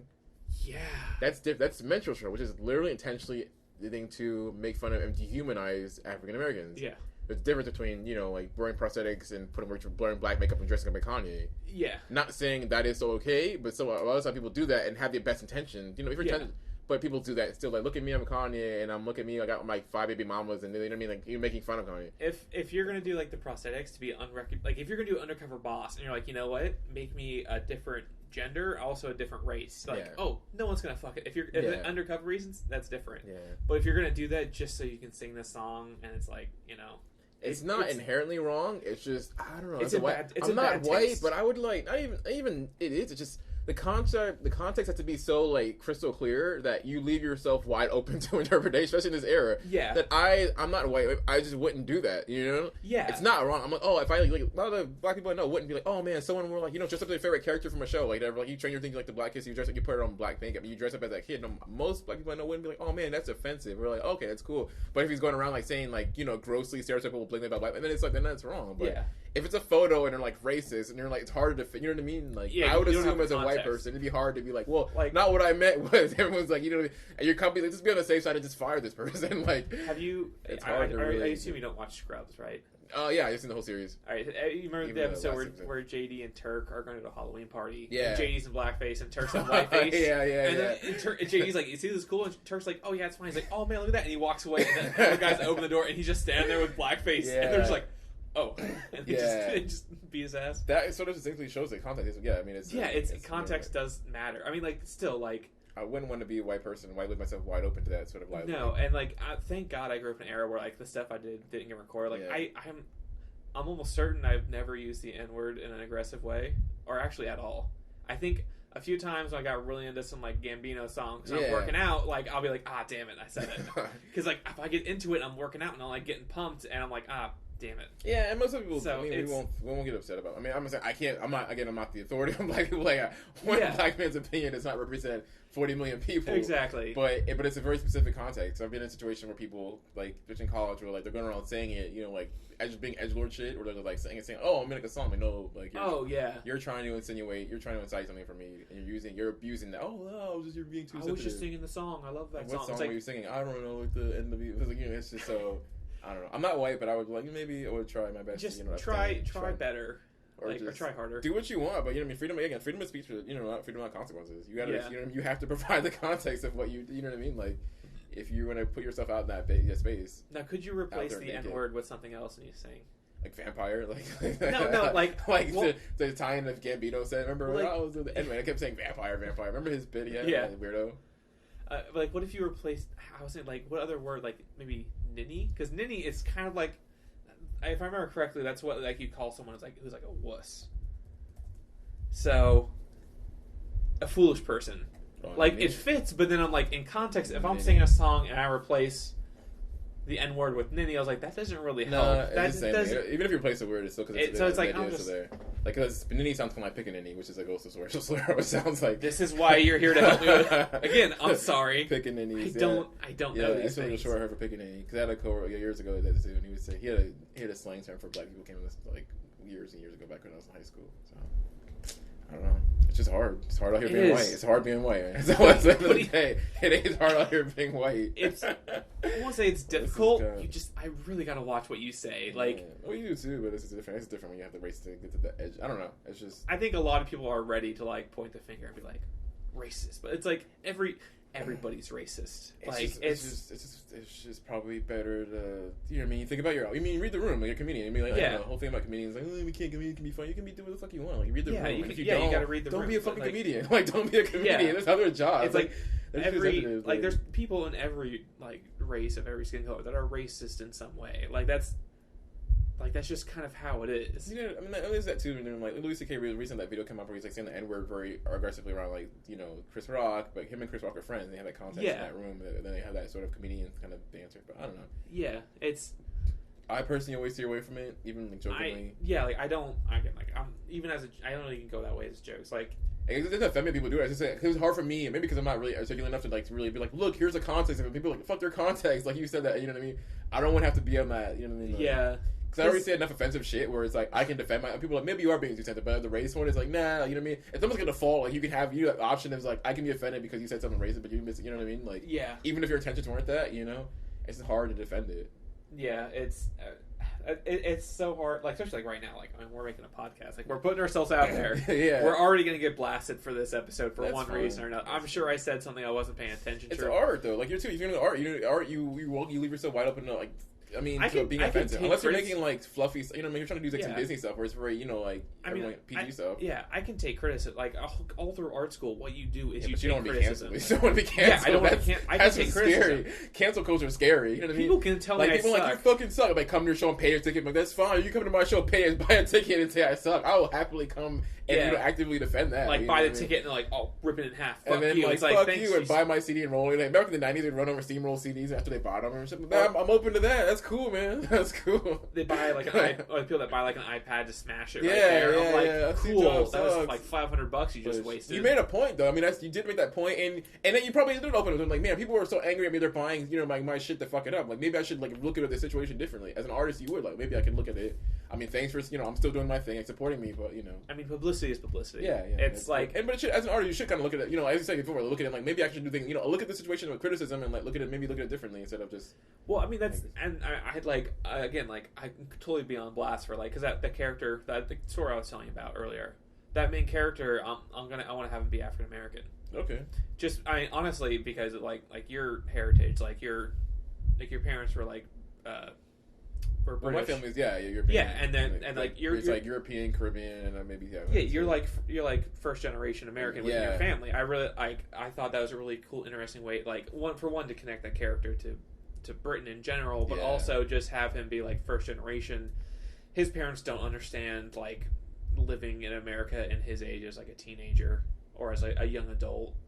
So like I thought that'd be really interesting because like like I want to get into the headspace to kind of understand it and kind of empathize. Because I feel like that's a really good exercise for any kind of art, for writing, is getting into the headspace of someone you're not typically in. Well, yeah, you appreciate the point that one because like, literally most of my characters are female characters, and I try to use that as a mechanism for me to like look better empathize with women, not just write those characters, but actually have conversations with women about these characters and what they meet. You know what I mean? Yeah, you want and their strengths and weaknesses, not as like, oh, you're a woman. Like, no, you're different. How it's different versus men and women. And I think it's a great way of doing that because you're growing as a person. But you're also growing as a writer or an artist because you're creating more characters. Yeah, like, you want to empathize. What are you going to write? Expendables for the rest of your life, where it's just dudes, I'm like punching, shooting, stabbing. That's pretty cool too. Don't get me wrong.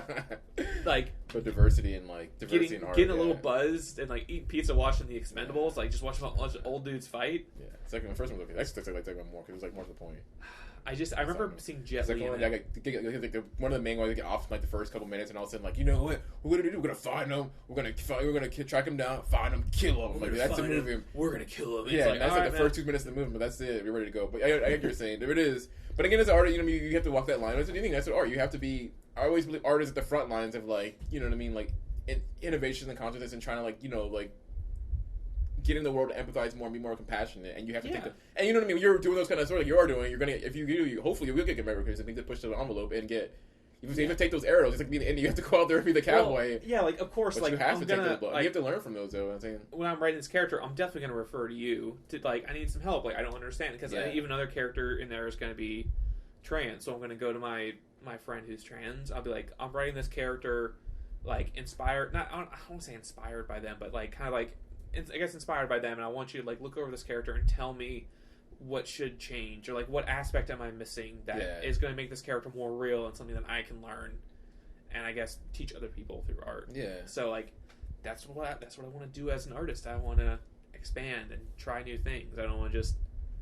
Well, as you should too. It's like different. Like that's why I purposely don't write like male characters, not because I don't want to, because I'm a guy. So it's like I want to use my lens as a guy to write other characters, and that way it'll give me another lens and how they're going through. You know what I mean, and empathize with their situation, and use my as compassion. Yeah, I'm a.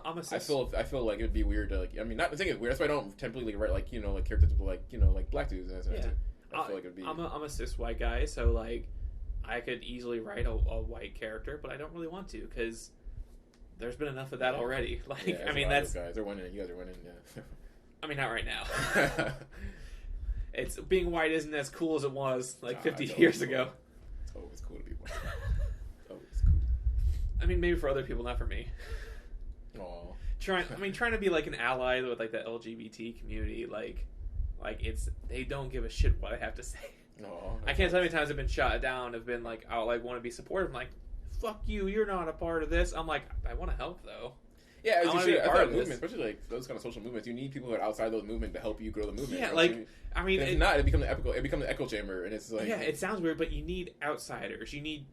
Civil rights movement. We needed a lot of white people behind it. Yeah. Because white people needed to get those permits and those marching men. You needed white people to get on board. You needed because black people get all angry. If white people get behind, you tend to listen. Well, okay, white guys are in it. They may have something to say. If not, you sound like you're bitching within your own community. I'm sure they need them to help rent cars and buses. Yeah. Like the way for cops. And like, what's going on? Nothing here. There's nothing here to see, officer. And then they needed. That's like I know there was back when Vine was a thing. Like they're like these black guys were like driving around. And they have their white friend with them, who's obviously like super white, like polo tucked into like khaki shorts, and they get pulled over, and they're like roll down the window so they can see him. And he's like, "Hi, officer." It's like, "Oh, okay, you're good." Yeah, and he's like, like, "Oh, it's close." So I was like, "It's kind of true."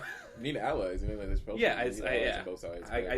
But I can't speak to them. I don't know. Maybe I don't know their agenda, so I don't want to go ahead and like try to hijack him. Like this, you need more white guys on your team because I don't know because I'm sure a lot of times they do that, and if they do the opposite effect, it's like, look, I'm part of the LGBT, use an excuse to be more toxic to that. I mean, like having like more cis white people backing you, I think is a good thing. Like, sure, don't put them in the limelight. Like, this is our spokesperson. Yeah. Like, imagine Bernie Sanders was a big supporter of Martin Luther King. Yeah. But imagine him being there talking instead of Martin Luther King. Like, it wouldn't have the same impact. I don't know, man. According to movie history, that's how it works. You have a movement. You have a guy, cis white dude come and hijack it and then kind of run the show.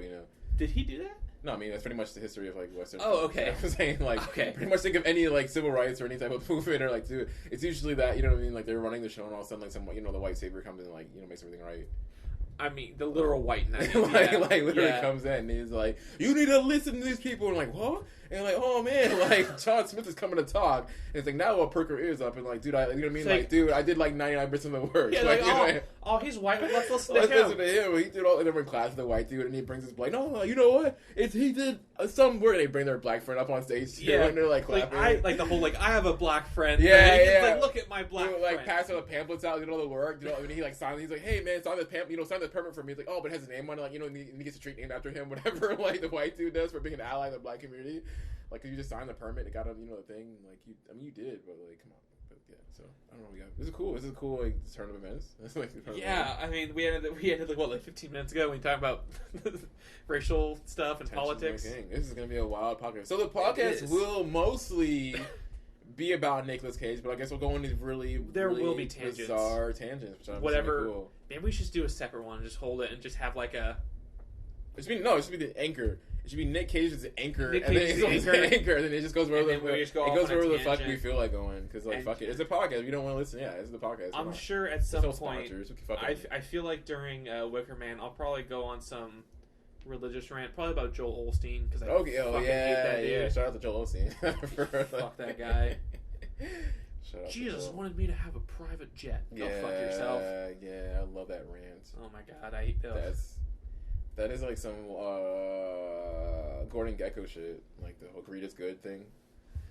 Yeah, I mean, greed is good. No, you've seen Wall Street, right? Yeah. Oh yeah, that whole like thing. That's what reminded me of. You can rationalize anything. You really can. You can rationalize anything if you try. You're like results driven. When you're results driven, you can rationalize anything. You have to get to that result. There's this guy I follow on YouTube, Rudy with Alpha Investments. He used to work on Wall Street, and now he works in collectibles, mostly like trading cards and stuff. And he talked about, he's like, when I was in school, I worked 2 jobs. After I was at school all day, I went and I worked in a mechanic shop until 3 in the morning. Slept for 2 hours in my car, then went back to school. Oh, shit. And he's like, if you are a full-time job and you have evenings free, go wait tables. Go make more money. And I was like, that is terrible advice. Like, for someone who already, I myself don't get a lot of sleep at night. Like, I just don't sleep. Even, I get up at 6 o'clock every morning. Oh, shit. I go to the gym every morning. I bust my ass to make sure that I have a schedule. I'm even eating healthy now. I haven't eaten carbs in ages. It's fucking killing me. Oh gosh! You don't know how much I want to fucking. Every time I drive by a Wendy's, I'm like, fuck, I want a junior bacon cheese with some fucking fries. Really? Those are good. It's fucking hard. But yeah, I bust my ass, and even then, I still don't sleep well. I don't feel good all the time, just because my body's shitty. And for someone to be like, you know how you have a shitty 9-hour day at work? Go wait tables at a shitty job and lose sleep and forget about working out and eating properly. It's like, that is terrible advice. I mean, I'm a bit divisive on it too, because a lot of times if you want to change your life, I mean, I get the whole gist of doing other stuff. For me too, when I had you're not in a good position where you're trying to you have to kind of. I don't have to, but it's an option. It's it's like the nuclear option of if you you know what I mean. If your next step probably is saying off your life, you know what I mean. You know what I mean. It's if you don't have the rich uncle or the family to help you with that, and you're not making the money, or you need the money to get where you need to be. I think a lot of time that those advice people are just you know what I mean. If you're watching this video, you're probably almost at your wits end. You know what I mean. You're I hate my life. I want to kill myself. You know what I mean. You're looking for a desperate. It's a desperate option of you know what, fuck it. Your lives. Before blowing your brains out, here's to try this option of work a shitty job. It's better to work a shitty job for a little bit, then hopefully you can push you to live the life that you want to be, as opposed to just being miserable for 40 years, retiring, being broke, and have to be hopefully rely on your kids, live in their basement, rest until you just croak and die. It's rather make your life a little bit shittier for a little bit longer, live the life you want, and then you can live a better life. But I mean that's good for people who it's not good for people who have mental health problems.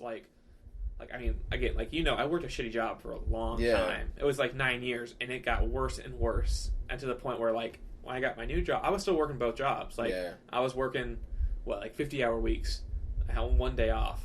It was terrible. It was nice to have that little side job, but for my mental health, I had to quit that job before that. Our mutual hated enemy. What should we call him? Mm-hmm. Just call him the pedo. There's some guy who hijacked our freaking who hijacked our time and forced them to listen to him. If I didn't quit that job and having my job being dealing with knives all day, I probably would have thrown a knife at him or a microwave. He's that bad of a person. I wanted him banned from the store because he's a pedophile and a sex offender, and they wouldn't do it because they wanted him to do something physically. I was like, is that really what you have to wait for? for like an offense from just some grab some like teenage girl's ass before I fucking throw a fucking GE microwave at his head and probably kill him.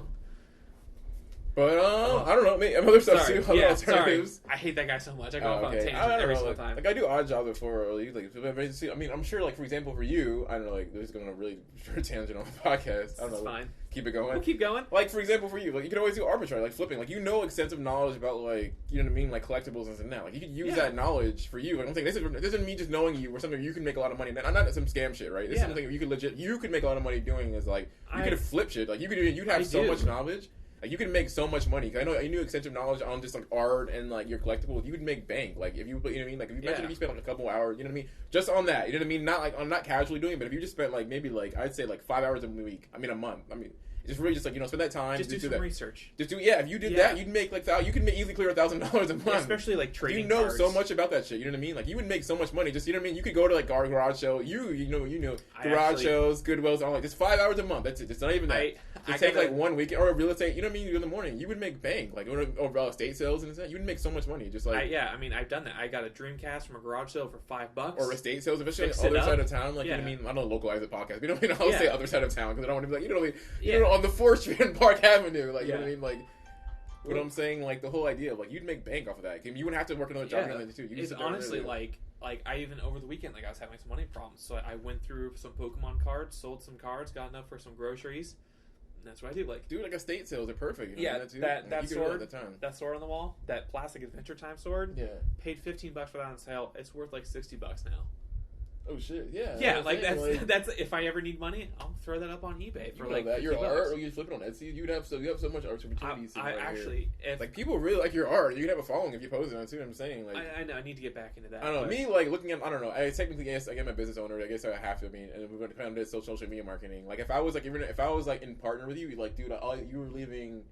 I'm not criticizing. I'm just saying if you were the money is right there. Like you're leaving so much money on the table for your knowledge base and your level of talent, your creativity, you're leaving a lot of money on the table. You could, and you have to. I mean, I don't know where you're in happiness, but I'm saying if I was your business partner, I'd be like twisting my cigar. I'm like, hey kid, like, there's a lot of money that you could be making that you don't have to. You know what I mean? You wouldn't have to work very hard. I'm actually picking. I'm trying to figure out a shirt, a website for like selling shirts, like where I can just upload a design. Yeah. I need to figure out the specifics on like copyrights and stuff, because I still want to have the rights to my art. Yeah. I don't want to lose it by like giving it to them.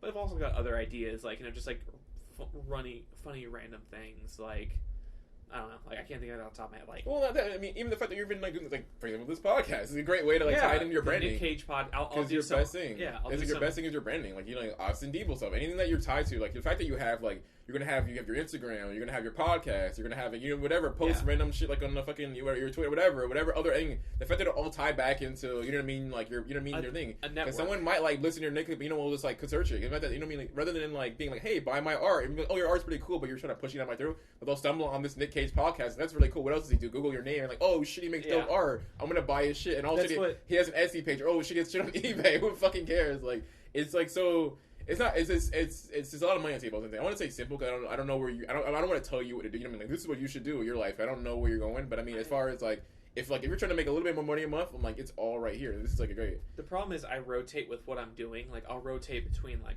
doing carving and woodworking. Like you know what? Like I've been doing a ton of writing the last few weeks. Yeah. Like I'm just getting ideas out there, just throwing ideas down, whether it be jokes or stories, and then I'll do some more drawing, or I want to do an illustrated book, which is tough because I have a hard time splitting between like writing and drawing. Like I can't really do them both at the same time. Yeah, I know exactly what you mean. So like I'm like writing, and then I'm like I got to like the third act of the story, and I want to illustrate it. So I've been like doodling, but I got writer's block at the third act. I just don't know how to just round it out. Like I know the specific ending, but how to get from the end of Act 2 to the conclusion, I'm kind of I know like one thing I want to get over there, but it's kind of. I don't know. Just write through the writer's probably said write random shit about it. Like only going like that's what I tend to do. Like I'm like stuck in the outline, so I'm just like going back to the outline and just writing notes about it. You know what I mean? Yeah. Like I have notes about it until it'll finally go back to the thing. That's all I usually do when I like writer's block is like I'll write another part of it until it'll help me eventually get back to. Well, I even talked to Emily. I asked her. I was like, can I run some like writing ideas by you? Because she has a degree in literature. Oh, so yeah. I mean, if she could be my ghostwriter, I'd be so fucking happy. Yeah, nice. Because I've read some of her writing and it's great. No, really? She's a great writer. Did you publish anything? I think she had a blog spot. Okay. I saved it on. Well, it was on my computer that died. There you go. Your other blog. Perfect. Yeah. It works, dude. It fucking works. There's so many people making some. Yeah, dude. I'm telling you, you're way too talented and creative, and not to. I would say to you. Just someone that, again, like I'm wearing like my freaking producer / like business guy, like I forgot, like, I do have that company thing, whatever, is like just every single day, just write a daily blog. It doesn't have to be good, just an idea, just a thought. I swear to God, it'll help you so much. It'll just help you, like, it doesn't have to be, just like you said before, we had a conversation, literally was this podcast, like, doesn't have to be good, it just needs to be out there. Just some idea or a thought you can put out every single day, and that'll build your audience, and like that'll have multiple facets. You'll be in so many different circles, so many niches. You'll have multiple niches, and it's like, the barrier entry is low because it's like it's fairly fucking free. It's like it's free, which is a good price range, which is cheap. It's like your time. Don't spend like you can do it on your phone. You can type your blog on your phone or you know what I mean, like all through the daytime, and like post it daily, and you'll have that other outfit. You'll have your podcast, and you'll have your Instagram. You'll have all multiple different facets. So if someone else will find about you, I mean, they'll follow that, and it'll tie it back to everything.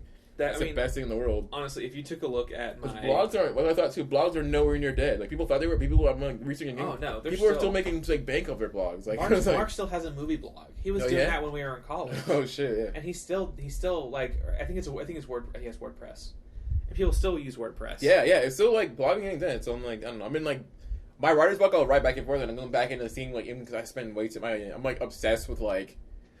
I'm totally obsessed with watching how the market is moving with social media, tying into like different things. So I've been like, I spend like, I'm not gonna admit how much time I spend, like in the last like 5-6 months going back deep diving into like not only the research but just in that watching the analytics and just watching real life people and like studying the fact the game like how like of social media and like we're like dude like. We think it's like plateau, but we're not even close to plateauing. Like every projection is like, if you have an idea of you're in there, we're still in the gold rush. Yeah, that's pretty much the consensus. Is like we're still in it. Like you motherfuckers, like 100 years from now, I'm like dude, like you're 50 years from now, you're like you're gonna regret like your kids and your grandkids. Like you know what I mean? Like grandpa, did you know where social media is going 50 years? If you had got in back when you were like like my age, like I know, son, fuck you, like.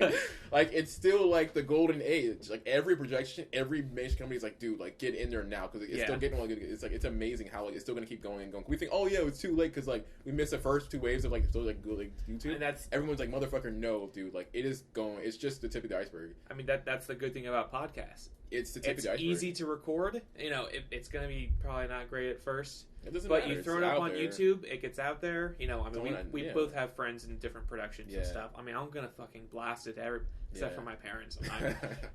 Not that I don't. Maybe my dad could listen to it, but probably not my mom or anyone else in my family. But that's another point you made. You made a proof point too, because that's the metric I use as their parent. Everybody and their mom using it. Yeah. Because the fact that like the internet and now it's like podcasting thing, like it's getting more popular, but like literally, people's parents are on it. You know what I mean? Yeah. So there's still like a huge market share of people that are still coming into podcasting. You know what I mean? So it's like there's literally the ground floor is still there. It's not even nowhere near plateau. Like, it just like blows my mind of like how like.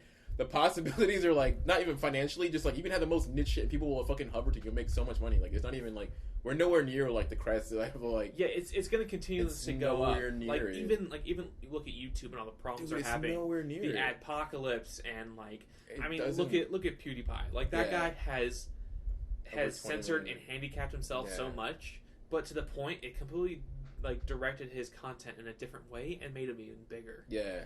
Like he totally went off on. He had this whole like cringy, edgy humor. Yeah. He did like some of the Nazi stuff, which was like to me it was pretty funny. Like making fun of Nazis is always funny. Yeah. Look at Jojo Rabbit. I can't fucking wait for that. For that too.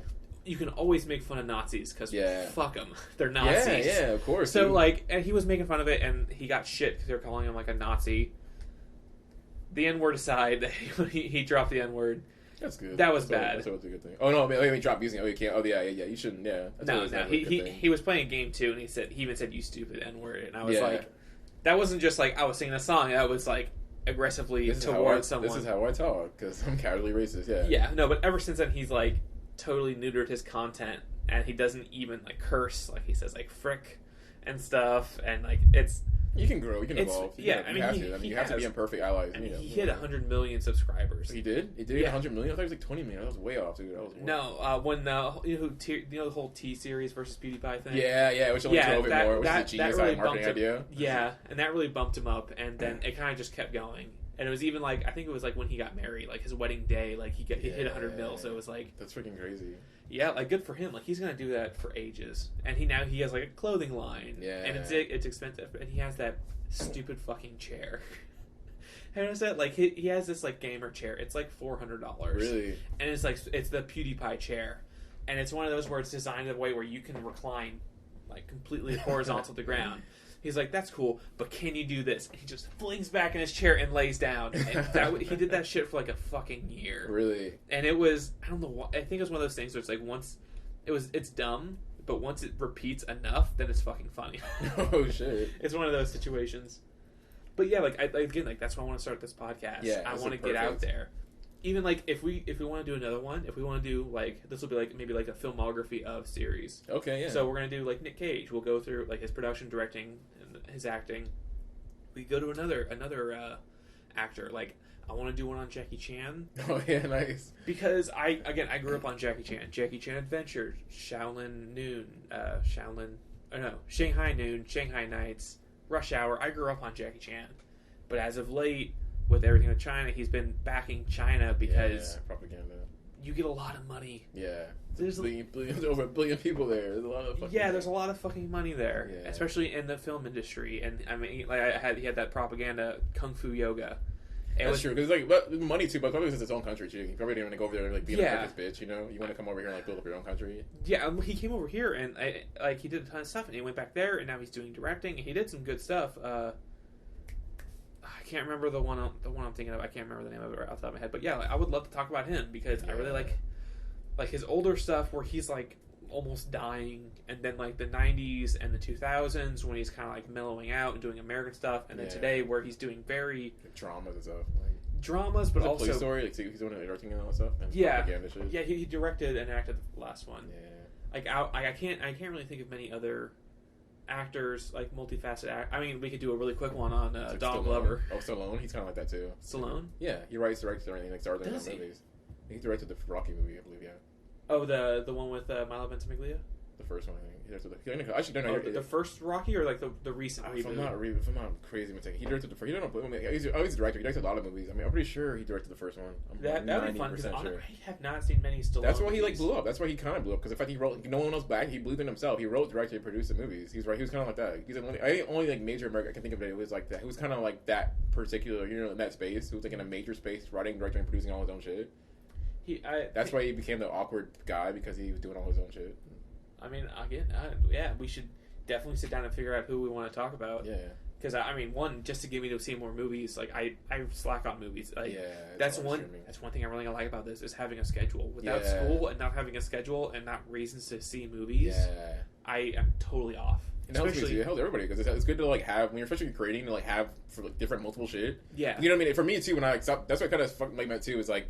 When you have multiple projects at once, like especially like serial projects, like okay, this time like for Monday, this time we're doing this, and this day I'm doing this, it helps push the creativity in other projects. You know what I mean? Like, so that way it's like, oh, I have to get shit done because like on Tuesday at 8:00 I have to be here, so I need to get the, you know what I mean? It'll pressure you to like get other shit done, and it feels good too. It makes you feel good to have regular. I'm getting shit done. Have a schedule and have a deadline. And getting shit done. This guy on Twitch, Day 9, he's been streaming since before Twitch. He does like games, also does like public speaking and stuff like that.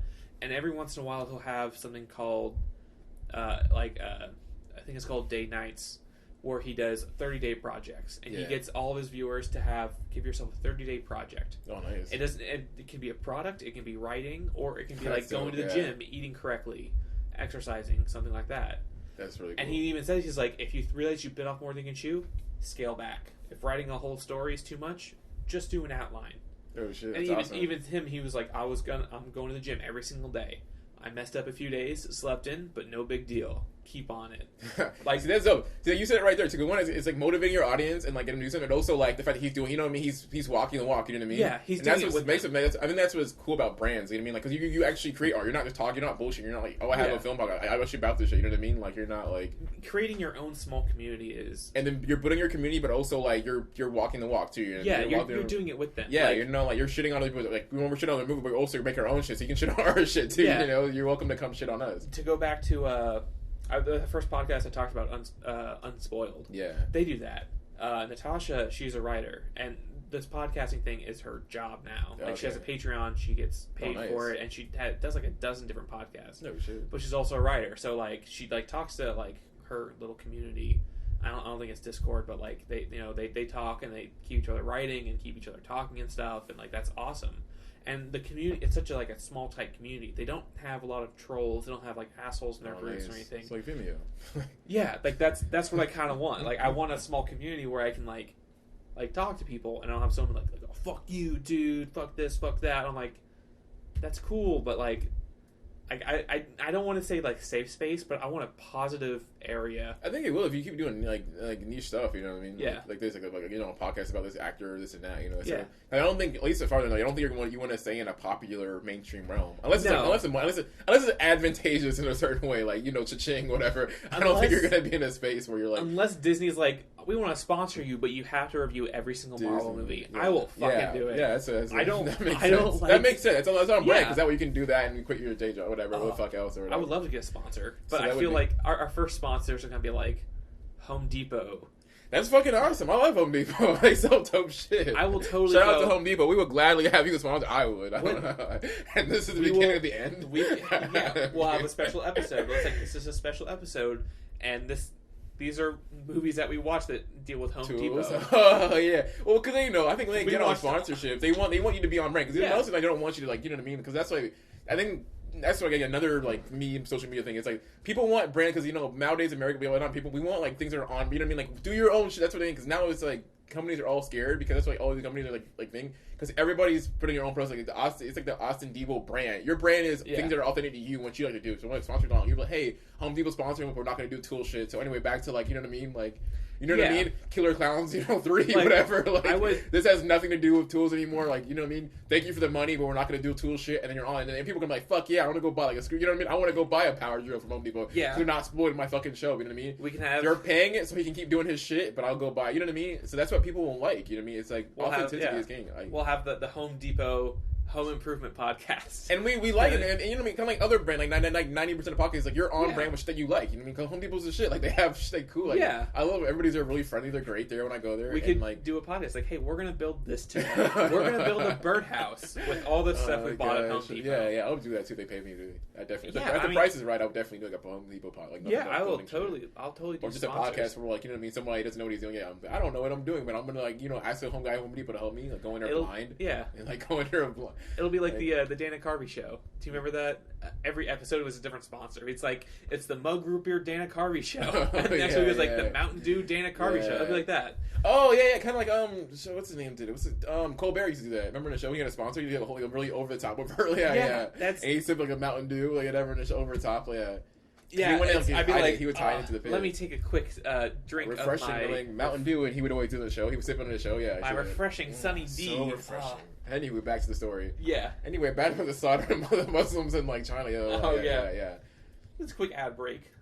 So yeah, I'm glad we're on the same page with that. Yeah, this is gonna be a lot of fun. Yeah, it is. Even if we have 4 viewers and 4 fans, it doesn't matter. It'll grow. Yeah, it'll grow by numbers too. Another thing too. Yeah, I'm obsessed with analytics. If we do a weekly pod, it doesn't matter. 4 viewers versus 1,000 episodes. You know what I mean? Yeah. You can't lose. You can't lose with quantity. If you keep putting enough content out, quantity is a game. Dude. There's so many podcasts. It doesn't matter. You don't have to be good. You just got to put a lot of shit out, and people will fucking you will do well. You'll be able to do well. There's so many YouTubers that just do content after content, and they just doesn't matter because 4 people like it. Will send it to their friends, and all of a sudden you have 1,000 videos, and 1,000 podcasts, and all of a sudden we'll bounce all your different. They'll listen to all your shit. Wait a minute, we don't have per videos not a lot, but fuck, do we have a lot of people listening to our? Yeah, we got the views, we got the fucking listen, the downloads, and that's amazing about this era. Is you put out the content. If you flood them with content, you win. You win. So you win excited. the game. It's a game of how much shit can you put out. It's not about the quality. I'm not going to be I'm going to be the next Joe Rogan. That's not. It doesn't matter. I don't have that kind of It's about the happiness, right? Happiness is a win. It's a win. It's I make enough money where I can do the shit that I want, and I love what I'm doing. That's the game. The winning a game is happiness. Yeah. You make enough money doing what you like. You know what I mean? Literally sitting here talking to people. Yeah. Making more money than you could have at a regular job, and then you're like, "This is fucking great." What else do you want in life? If ever I find out when Mark's in town, I will drag his ass over here. Yeah, dude. Even if we have to have his girlfriend Katrina. Yeah. If Katrina, you can sit here too. If you don't want to talk, You can like read a book. You can sit, you can sit in the book. corner and like read a book. Nice. If you whatever. I'm sure she'll talk about it too. She watches movies with them. Yeah. Most people do. Movies are pretty popular. She fell asleep during Mandy though. Oh shit! So, I mean, it was a slow burn. It really was really slow. It was, but it crawled, but it was definitely a good crawl. Yeah, but yeah, like I'm excited for this. Yeah, man, the future. Yeah, Nic Cage Podcast. T-shirts coming soon. Hopefully. Hopefully. Yeah. Should we do a Patreon? Huh? Should we do a Patreon? Yeah, I'm down. I have no idea how it works, but let's figure it out. Yeah. I'm weird about my thing too. I do like 10 episodes things. I don't like the thing too. Maybe we'll figure it out. We'll figure it out off camera. I'll have to figure out a network name. I don't have a network name. A podcast network, yeah. Yeah. Deebles. Some sort of production. Deeble's a cool last name too. Austin Deeble's like it's a cool like Austin Deeble brand. That's the thing. It has a good ring to it. In German, it's actually a carpenter or nail. So I was thinking about going by another name like Frank Carpenter, which sounds good. I'm also a big John Carpenter fan. Oh, so you're not going to keep your name? So you're not going to keep your art name? Maybe if I'm like maybe doing writing, maybe it's like a pseudonym. Oh, so you're ditching art. Maybe. Well, I don't know. Oh, you did it before. You said Frank Deeble before. You think they knocked it around before. Yeah, it's pseudonym. Something I'm thinking about, but I don't know. Like Deeble's a good name. There aren't many people out there. I just see like in cursive, if you had your own brand, the Austin Deeble brand of like all the different shit you'd have. Like I mean, because you're into a lot of different shit, and I feel like if you had a multifaceted. I'm thinking about if I was like again my producer my guitar twisting thing because you're so many different things and that's what the era was going to that's what we're going to like people love having people like really into a bunch of different shit and you're on brand with it like you're like I like doing all these different things and you do all different things you'll be fine and then all of a sudden to hone all of it together is like you say Austin Deeble brand like oh okay Austin there's Austin so co-signed off of this like okay yeah. I'm in like I want to see what he's doing now there's so much like stuff like I do like again like print work illustration, writing, like I'm like I literally you're predisposed to like the 21st century to like all different things. Yeah. So you have a predisposition to it. So. I have acted. The only thing that's stopping is yourself. Is you. The only thing that's slowing you down how much money you can make in this era. Have I showed you the films I did in like middle school with my friends? You showed me, yeah. When you went to high school, and it was really dope. Oh my god. So I guess I'm an actor as well. Yeah, I think I'd be better now. I'm really good at crying, so that's a good place to start. Yeah. I mean, hey, crying on command's pretty tough, they say.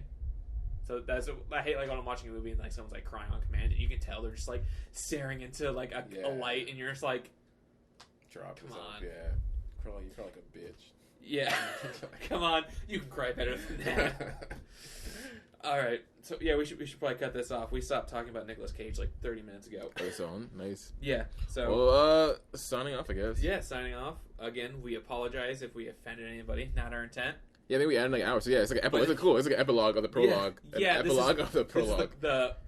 What's the opposite of a cold opening? A cold closing? Well, yeah, it's like a prologue, and then we ended like an hour ago, and it's the epilogue. Yeah. This is all cool. Right. Yeah, thanks for listening. We will have more. Next episode is Face Off. Face Off. I'm excited. Yeah. We apologize.